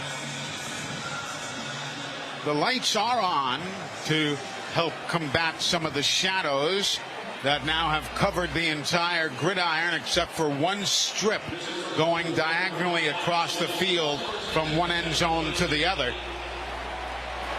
Here we go now with Jace McClellan lined up to the right of his quarterback. He gets the handoff, and he'll just dive into that pile and pick up a couple 3 yards. Joshua Harris, the nose tackle, stayed put to make that tackle. I'm just not used to seeing nose tackles wearing number 0. It's just not right, is it? No. Yeah. We talked about this in the previous game about tight ends not wearing the 80s and so on, but just interesting. Just one of those little tidbits. Here's McClellan now on a 2nd down and 8. He gets the handoff, gets a big hole, charges right through it, and he's got a 1st down to midfield. Another bank first down. Boy, Alabama Crimson Tide. J.C. Latham and that right side absolutely just pancaked that defensive front. Huge hole there on the right side. Now as Bama walks up to the line of scrimmage, Jermaine Burton goes wide to the far side. He is there along with Ja'Cory Brooks. Single setback as Dupree, the tight end, goes in motion to the right. Here's Milrose standing in, looking, throws long across the middle, reaching up as Oots. He'll make a pretty grab and carry the pile as the fans yell, Oots, Oots, and he gets down to the 30-yard line. So Terry Perkins, the linebacker for Ole Miss, went for the interception, and Oots was able to snag it out of the air, so there was nobody around him when he came down. And, of course, Oots at 6'4" and change. Perkins 6'2" and change, so Bama got the edge there. Now on a 1st and 10 from the Ole Miss 30. Alabama leading by a touchdown. Here's the give. Jace McClellan near side, turns the corner, 20. He's to the 15. A head fake at the 10, and he's down to the 9-yard line. Jermaine Burton and Robbie Oots led the blocking assistants. That was pretty. Yeah, C.J. Dupree also out there able to pin that line in. And Zamari Walton had an opportunity to tackle him in the backfield. A little stutter step, though, and he's able to get to the edge. 17-10 Alabama. And the Tide is threatening again here in the 4th quarter. Milroe. He has a running back to his left, McClellan. Wide out to the near side. That's Malik Benson. And now with play clock time down at 3, 2, 1. Milrose snaps it. Hands to Jace. Jace stumbles. He's on his feet. Retains his balance. Carries it in. Touchdown, Alabama. Touchdown, Alabama. Robbie Oots with a block. And the run-in by Jace McClellan, who I don't quite know how he didn't lose his footing. But that's why he's there and I'm up here. Hey, just like Roger Craig back in the day, keeping those knees high, keeping the defenders off of your ankles, you're able to maintain your balance. And because the linemen have a hat on a hat, none of the defenders can wrap him up. He finds a little crease. J.C. Latham literally blocked his guy around the world. I love it. And now Alabama waiting for the extra point. Reichard makes it good. And the Crimson Tide now add to their lead. It's 24-10 with 12:10 remaining in the ball game. This is the Crimson Tide Sports Network from Learfield. Hey, Crimson Tide fans, it's tough to win without teamwork. And Rocket Homes and Rocket Mortgage are a championship team. Buy with Rocket Homes and finance with Rocket Mortgage, and you could get up to $10,000 toward closing from Rocket Mortgage. Now that's what I call teamwork. Yeah. It's like having a great coaching quarterback duo on your team. Visit onlywithrocket.com today.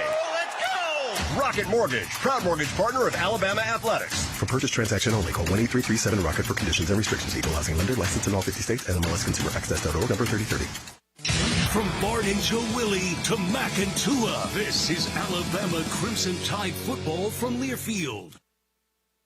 1225 is your ultimate game day destination. Catch the game on one of their 35 big screen high-def TVs, combined with an extensive menu of mouth-watering food and refreshing drinks. Juicy burgers, crispy wings, craft beers, signature cocktails. 1225, where the energy is high, the screens are massive, and the excitement is contagious. Visit 1225 on the Strip in Tuscaloosa, less than 2 blocks from Bryant-Denny Stadium. 1225 Sports Bar, where sports, food, and fun collide. I was 38 and expecting my first baby. The pregnancy was high risk due to my age, so I required constant monitoring. My nurse Hannah was so compassionate. She answered all of my questions and took care of every need. At one point, my blood pressure dropped. Hannah kept me calm and called in help. Thankfully, all went well with the delivery, and now I have a beautiful baby girl. At the DCH Women's Pavilion, you can tell they love bringing babies into the world. DCH, champions for your health.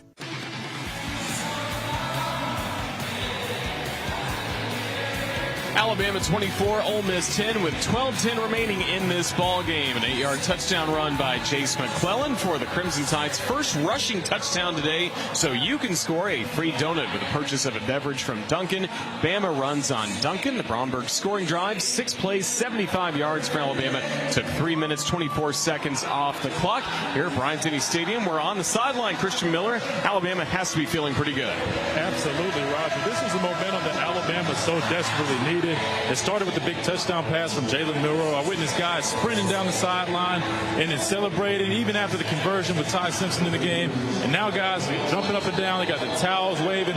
Something familiar that I'm familiar to see when I was on the sideline here. So you love to see that. So the sideline really has come alive this second half, and rightfully so. They've been playing some really good football.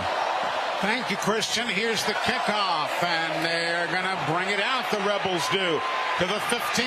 Ulysses Bentley gets tied up, bobbled the football, and then covers it up at the 20, not even, about the 18-yard line. And that's where the Rebels get it. A great break for the Rebels getting it in. Hey, you know what? When Roger was giving us the Bromberg scoring drive, you had a great point. It was only one pass. That's what I love. In that entire drive for the Crimson Tide. All year we've been hearing about how this offensive line wants to take over a football game. That's the first drive all year that we've really seen them just impose their will on the opposing defense. Quinshawn Judkins, the running back, gets the handoff. He'll slash to his left, breaks a tackle, breaks free again, and gets all the way down to an 8-yard gainer. Now they'll say he got the first down. So they will move the chains. He made something out of nothing there.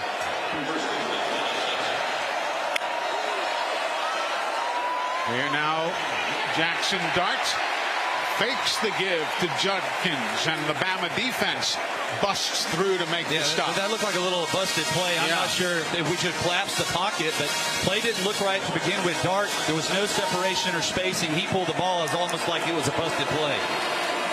That's fine. 11-13 to go in the ball game.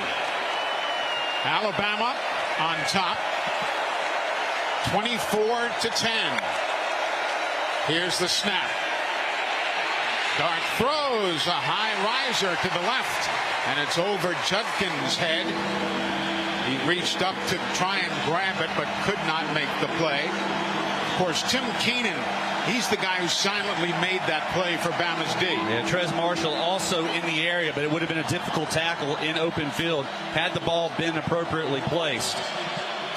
Rebels are 4 of 10 in third down conversions. 4 of 10, or 40% for those of you who can do math. Here's a third down and 11. Straight drop. Dart chased from the pocket. Flag on the play. Dart goes down. But again, there was a flag, no doubt, in the area of holding. Well, Trez Marshall's jersey's all the way down by his waistline. Scott Walker, the referee, indicates holding against the visiting team. Holding. Offense, number 57. That penalty is a con. Holding. Offense, number 67. That penalty is a con.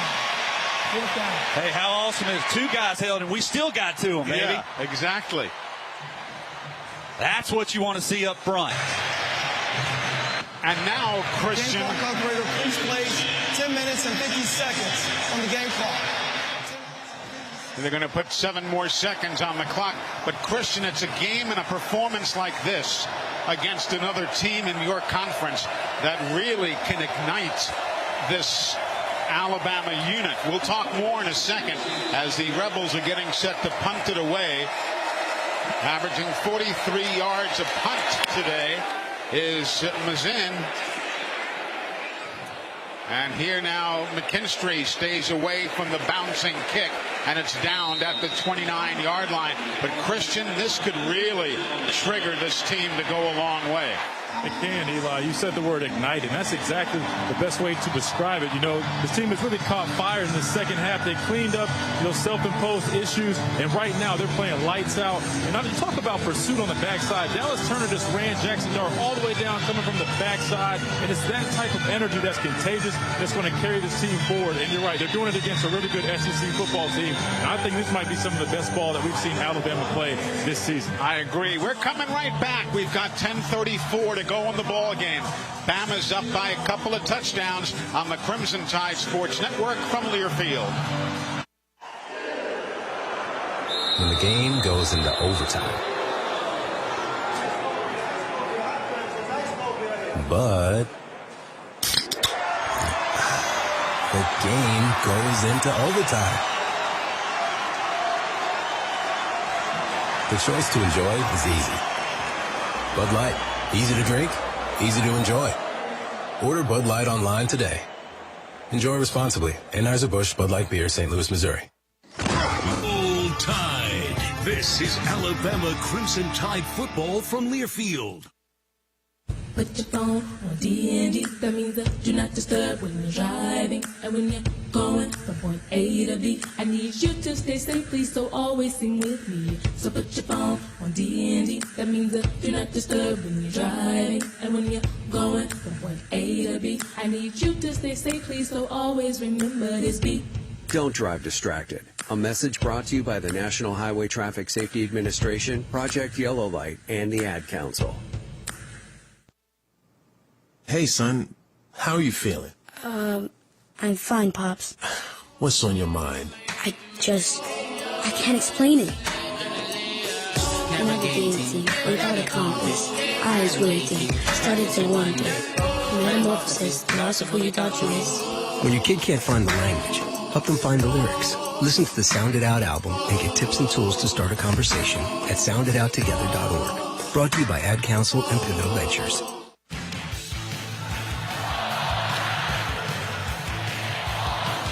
That pressure we just saw from the Crimson Tide, the best move of the game, presented by Old Dominion Freight Line. Old Dominion works hard to be the best in the game, proud to support those striving to be the best in theirs. Crimson Tide football up by 14. And with the ball from their own 28-yard line, Jace McClellan to the left side. Two tight ends. Handoff. Jace outraces people going laterally. There are all sorts of flags flying, leaving Ole Miss defenders in their wake. And we'll see it all coming back on holds.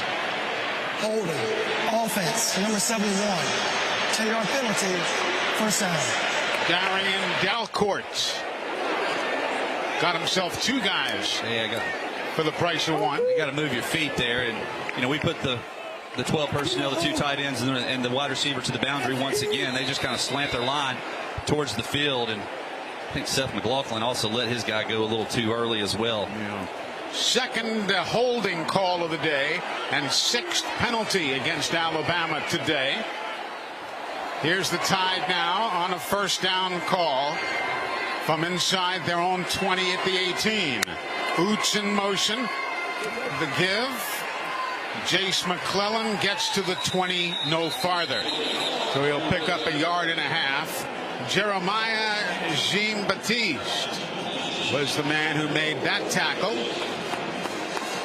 Middle linebacker. Game clock operator, please place 10 minutes and 5 seconds on the game clock. Thank you.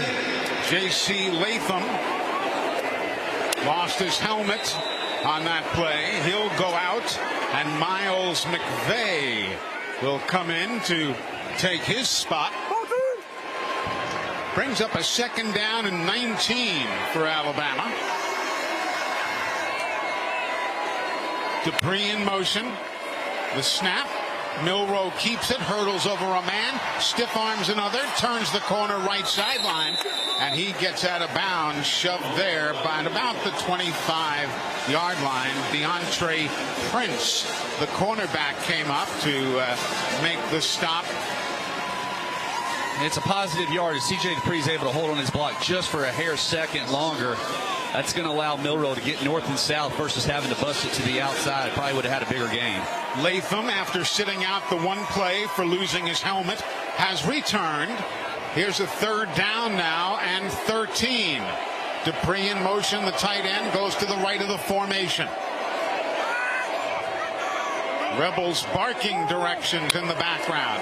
Here's the snap to Milroe. Stands in, looks right, throws That's a great pass through a non-existent hole to Roydell Williams, but he had to reach for it, and there was really no way for him to turn around and turn it upfield. So the pass is complete, but Alabama's going to have to punt it away. And important that it's completed because it continues to keep the clock running once again.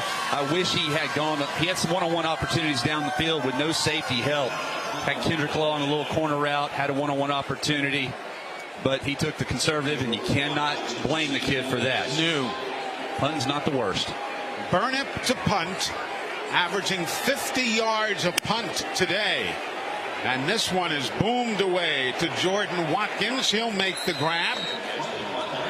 And Ole Miss will start back at around their 28-yard line. We have got timeout here in Tuscaloosa. The good guys are on top by a score of 24-10 here on the Crimson Tide Sports Network from Learfield. Bama's football tradition includes 18 national championships and 29 SEC titles. Reminds me of another winning tradition, Cook's Pest Control and the Centricon system, the unbeatable combination for termite protection. You know, I have peace of mind knowing that my home is protected by Cook's and Centricon. Discover how affordable it is to protect your home. Make the right call. Cook's Pest Control. Looky, looky, looky, here comes Cookie, Cook's Pest Control. What widens the eyes, tightens the stomach, and flutters the heart. Adrenaline. Feel it for yourself in the Toyota RAV4, Camry, Corolla, and Tacoma. Get 2.9% APR for 36 months on a new 2023 Toyota RAV4. Toyota, let's go places. Offer valid through October 3rd, 2023. $0 for well-qualified buyers with approved credit and financing through Southeast Toyota Finance. $29.04 monthly payment for $1,000 financed. Excludes tax, registration, title, and dealer fees. See dealer for details. When the unexpected happens in business, your insurance coverage is the real MVP. Your local agent and their partner Frankenmuth Insurance are true team players. We provide unique coverage to tackle risk head-on so you can stay in the game. Let's get frank about your business insurance. To find a local agent today, visit Frankenmuth Insurance at www.fmins.com. That's www.fmins.com.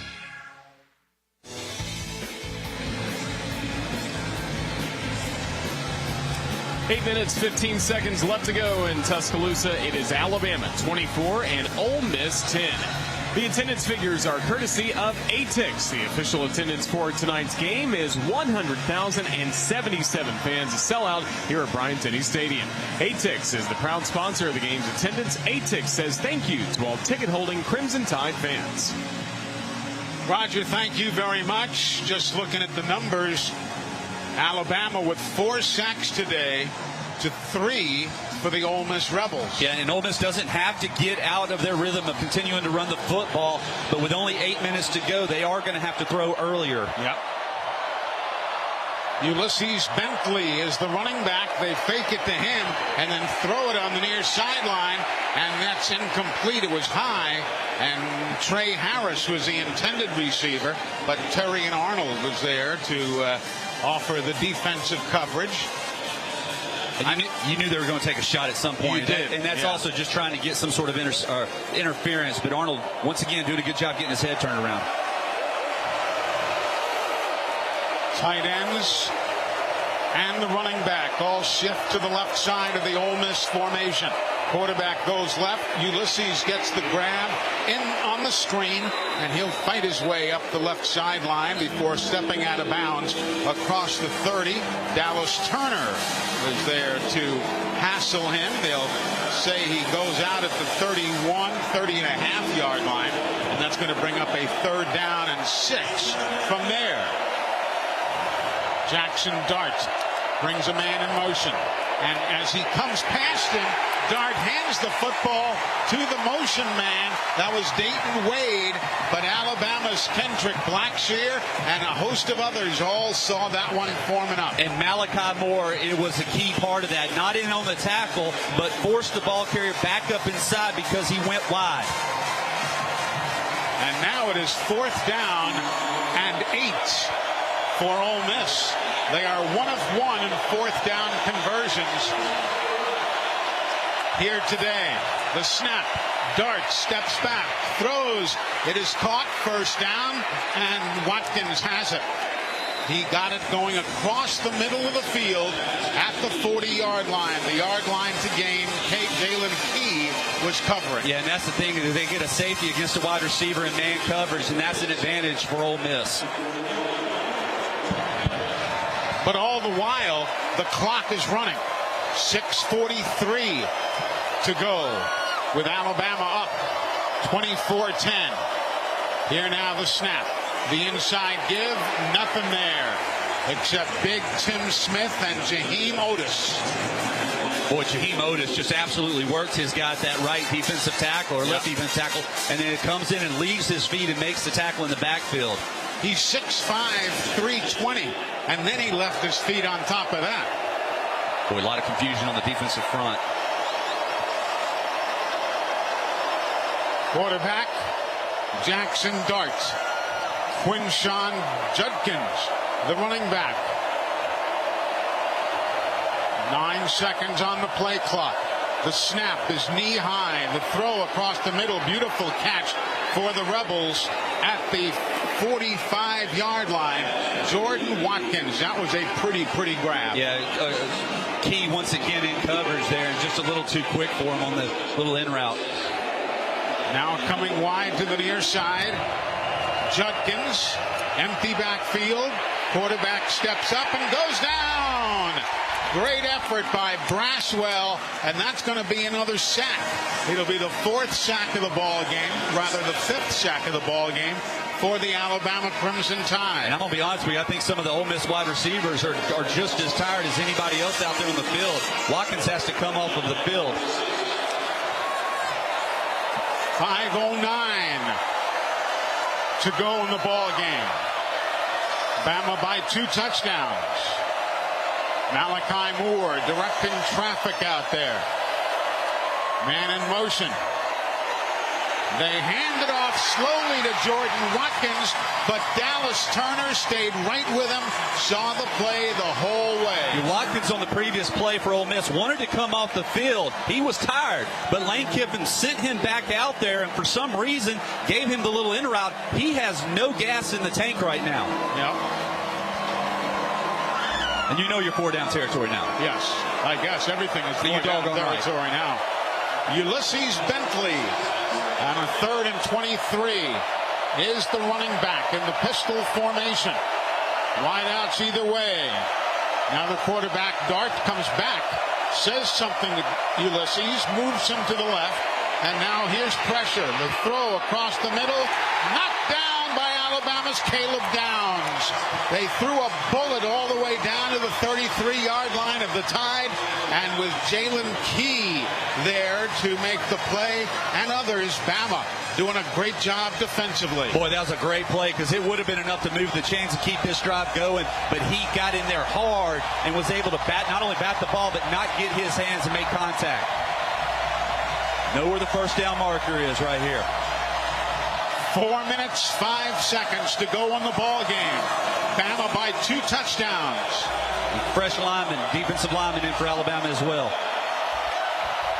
Shotgun Dart gets the snap, stands in, looks. He'll throw it to the near side, and it's caught along the near sideline by Ulysses Bentley IV. Boy, he's been one of those go-to guys today. Oh, that's so frustrating. We had him in the backfield. He's able to buy just enough time, and on the run throws a perfect dime in there. Trez Marshall was in coverage trailing. Now remember, the clock doesn't stop, but now it will as the referee comes in. The center judge was not in position for the substitution process. First down. So they have to stop the play. Game clock over. Please place 3 minutes and 47 seconds on the game clock. The ball is going to be right on the 30-yard line. Mike Block, the center judge, was not in position. It was a good job by Scott Walker, the referee, to pick up on that. Now they wind the clock. Out of the shotgun with 2 wides to the left, 1 to the right. Dart looks, throws a bullet, and that one is going to be caught on the near sideline. The officials looked at each other and then said, yes, Dayton Wade made the catch. It was either Key or Arnold that tried to swat it away, and I wasn't sure the receiver for Ole Miss was able to get his feet down. I didn't know if he could either, but they finally made the signal. Now with 3:08 to go, here's the snap. Looking for a hole on the left side, Quinshawn Judkins, who has had a decent day today, but nowhere near what they expected. 12 carries, some 54 yards, now maybe 55 with that last carry. Here's a second down and 9. Dart under pressure, Dart going down. Dart lost the football, but the Rebels cover it up. Dallas Turner separated football from quarterback, but the Rebels got it back. But still a great job by Dallas and others. Boy, a little pincer movement there by Chris Braswell and Dallas Turner, both of them meeting in the backfield at Jackson Dart. Yeah, they met at Dart Junction. Quincy McGee covered the football for the Rebels. Now a third down and 16, empty backfield, long throw over the head of the intended receiver, incomplete. Jordan Watkins was wide open in the end zone, but it went over his head, incomplete. And now a fourth down and 11. They can't get a first down just inside of the 3-yard line. They don't have to score here, but you know they're probably going to try. Boy, we need one more sack.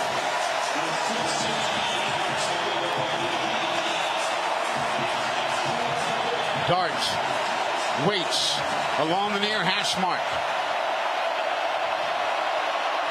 Ulysses Bentley is with him. Here's the snap. Pressure up the middle. Dart is drilled, and the ball comes over on the near sideline. Oh, my goodness, did he get hit? So Malachi Moore started about 12 yards deep, looking like he was a middle safety, and then timed it up perfectly at the snap of the ball to shoot the A-gap and hit Dart before he could throw it. Wow. Why don't we take a break right here and enjoy the celebration with the Bama fans. You folks celebrate at home as well. Back in a moment with Alabama on top by 2 touchdowns here on the Crimson Tide Sports Network from Learfield. What does commitment sound like? At Alabama Power, we hear you, we see you, and celebrate you on long practice days, game days that bring us together, and every day in between. Your commitment to making an impact for the team, for the fans. That inspires us to be at our best for the communities we champion across the state. We're committed to this kind of energy. That's power for a better Alabama. Alabama Power is a proud supporter of the Alabama Crimson Tide. The Mushroom and Swiss Burger is back at Jack's with 2 all-beef patties loaded with grilled mushrooms and onions, melted Swiss cheese, and topped with our savory gravy. This ain't the kind of burger you eat on the run. So take it home and invite the whole family. Since it's from Jack's, you know you can afford to feed them all. The Mushroom and Swiss Burger at Jack's. Get it before it's gone. Order online at eatatjacks.com. That's eatatjacks.com.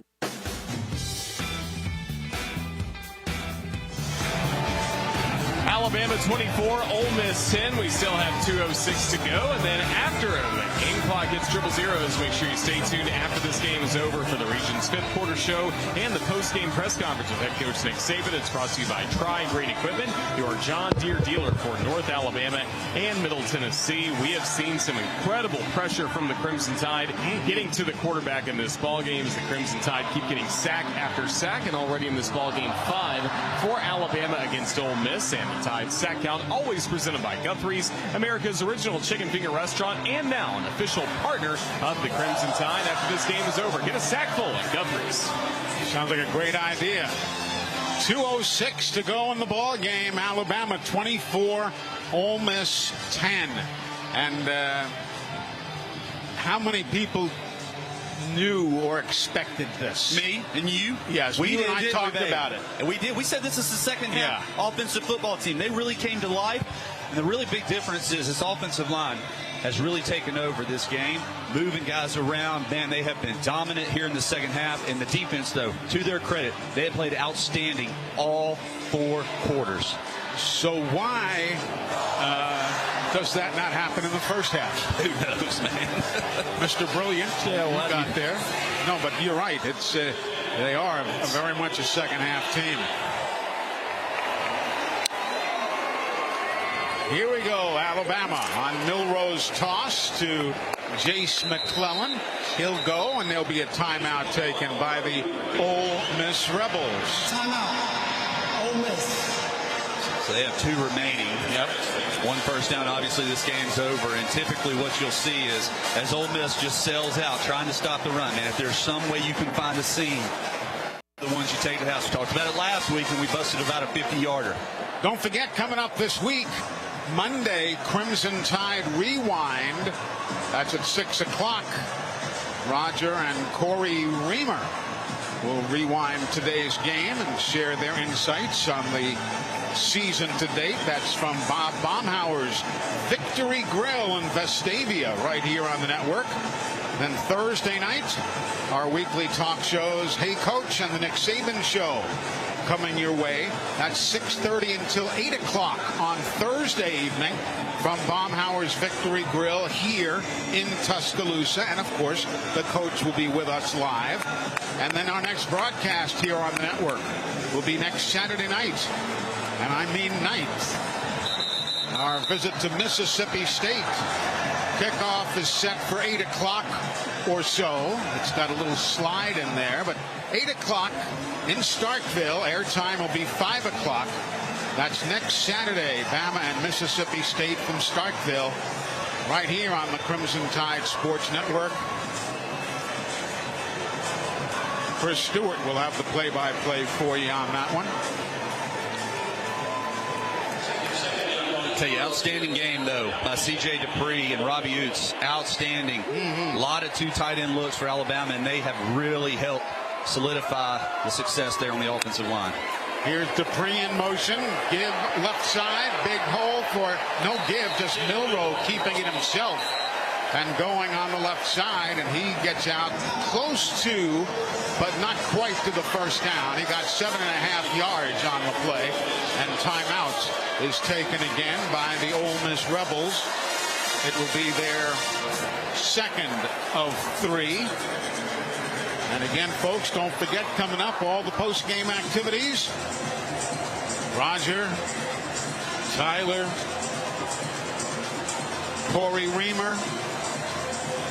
Anybody else I've missed from your parting there, Roger? Brian Houseworth will be along. He'll get us ready for Notre Dame, Ohio State later tonight. That's right. That's going to be an interesting ball game. Who wins that one?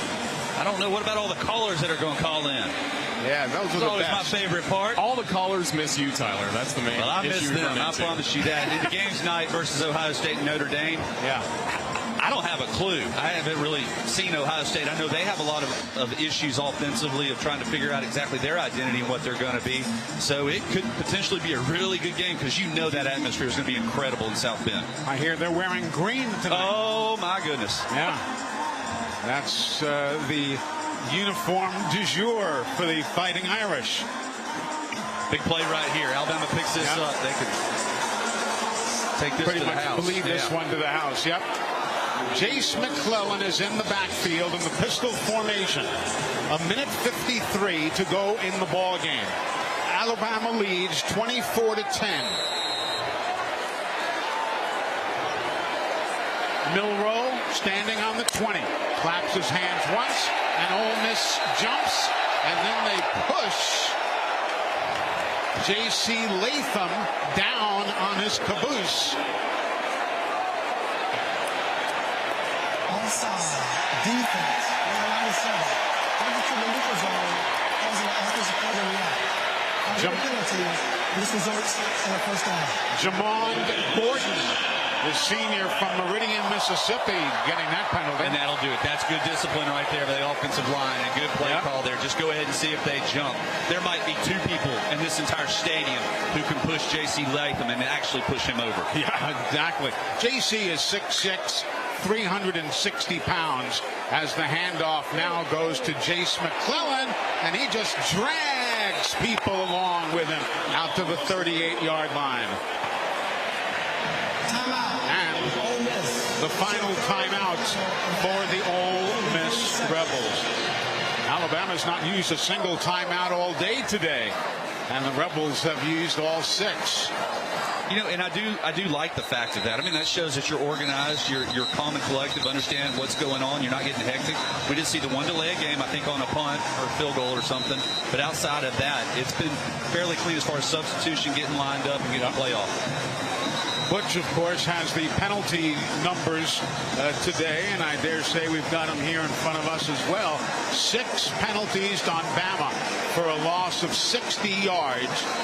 And for the Rebels, 8 penalties for a loss of 69. An improvement. Yes. But we still had 1 touchdown called back as a result of the penalty.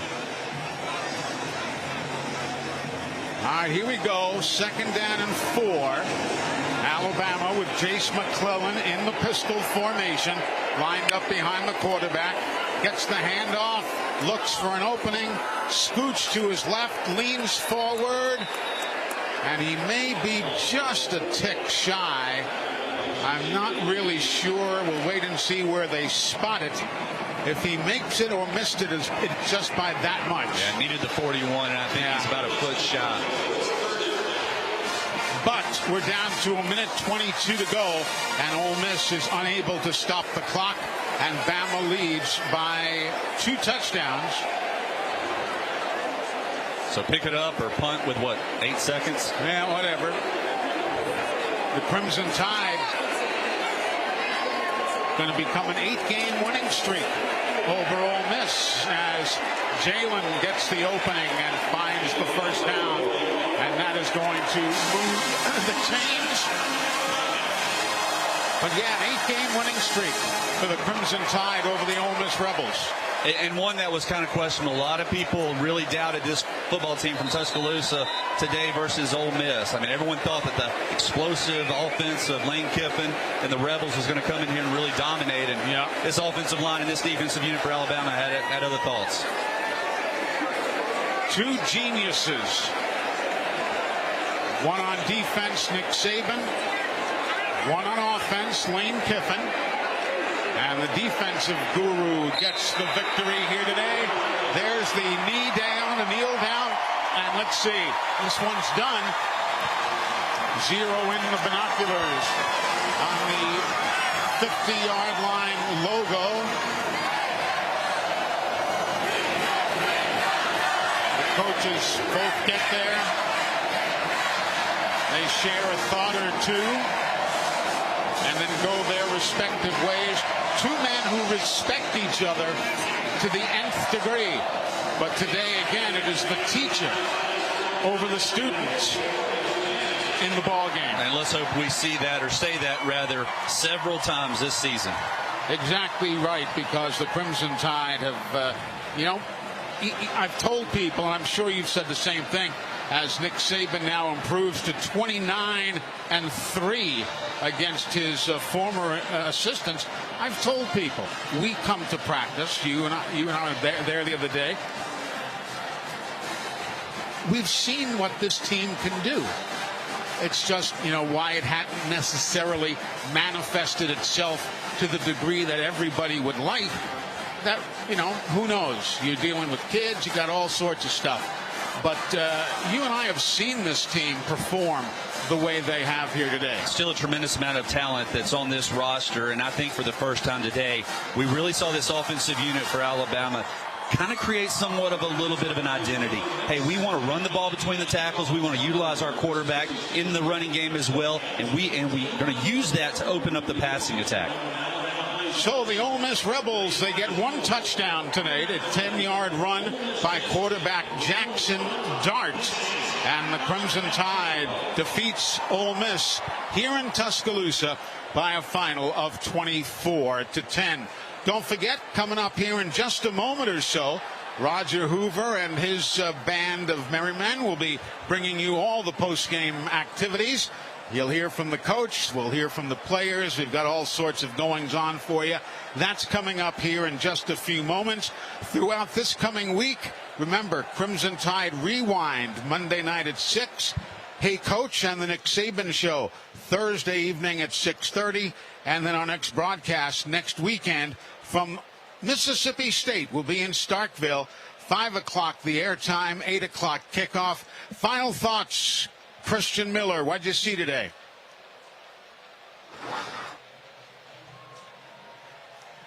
Apparently he didn't see much. No, he just wasn't with us there. So that's going to do it. The guys are coming up on the postgame. Again, the final score here today, 24-10 Alabama. This is the Crimson Tide Sports Network from Learfield. Picture yourself here.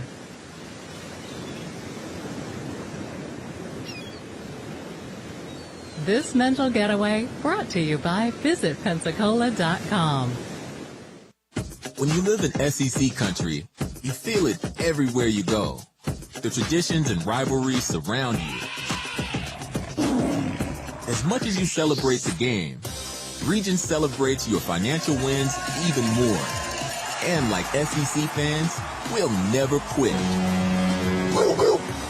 Because in an SEC world, we're the SEC Bank. Regions, official bank of the SEC. Member FDIC. During the pandemic, we put a lot on hold. One of the things missed may have been keeping up with our regularly scheduled vaccinations. Hi, I'm Dallas Turner. And I'm Rodell Williams. We're here to remind everyone across the state to protect the entire Bama community by staying up to date with all recommended vaccinations. Flu season is coming, and COVID-19 continues to affect our community. So don't wait. Vaccinate. Visit alabamapublichealth.gov/IMM to learn more about how you can stay safe and up to date on vaccinations for you and your children. Stay safe and roll tide. It takes hard work to be the best in the game. Planning, commitment, resilience, sweat. That's why Old Dominion Freight Line, the #1 national LTL carrier for quality, works hard to be the best in the game and is proud to support those striving to be the best in theirs. Old Dominion Freight Line, official freight carrier of Alabama Athletics, helping the world keep promises. Picture yourself here. White sugar sand beach, clear blue-green water. This is Pensacola. It's the way to beach. Experience what's waiting at visitpensacola.com. On the Crimson Tide Sports Network from Learfield, this is the Regions' fifth quarter show. Regions, the official bank of the SEC. Alabama football is also brought to you by Cook's Pest Control and Centricon, the unbeatable combination for termite protection. Toyota, visit your local Toyota dealer today. Toyota, let's go places. And by Bud Light, easy to drink, easy to enjoy. Alabama 24, Ole Miss 10. The final score from Bryant-Denny Stadium. Roger Hoover and Tyler Watts, glad to welcome you to the Regions' fifth quarter show. You can show your Tide pride and get a win for your wallet with the University of Alabama Regions Visa debit card and prepaid Regions Now card. Order now at regions.com/GoBama. Tyler Watts, Crimson Tide were trailing at halftime 7-6 at the break, and then after that we saw a really impressive performance in the second half. Alabama outscoring Ole Miss 18-3 after that. What changed? I tell you, defensively, nothing. We just flat got after them, and what I was really impressed with most was the defensive front, able to apply pressure with just 4 guys. What do we have, 4 or 5 sacks, I think, on the day, a couple of extra pressures along the way as well. So when you force the opposing quarterback to be uncomfortable, it really disrupts them. Now, Jackson Dart still had some nice throws, but defensively, especially in the secondary, we contested everything. Outside of that first 2 or 3 drives when they were able to squeeze 1 or 2 guys wide open simply by formation and miscommunication, we got that corrected. Guys started doing a better job trading, matching up in the coverages. We contested everything and forced Jackson Dart to be perfect, and it proved. You hold this Ole Miss offense to 10 points, you've done something.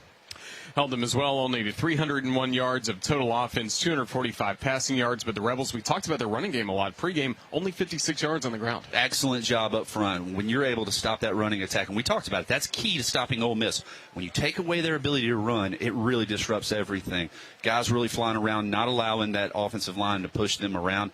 Man, we just did an absolute excellent job on that side of the ball. And then offensively, really came on strong. Shot ourselves in the foot multiple times there in the first half. Had multiple looks at the end zone inside the red zone, went backwards.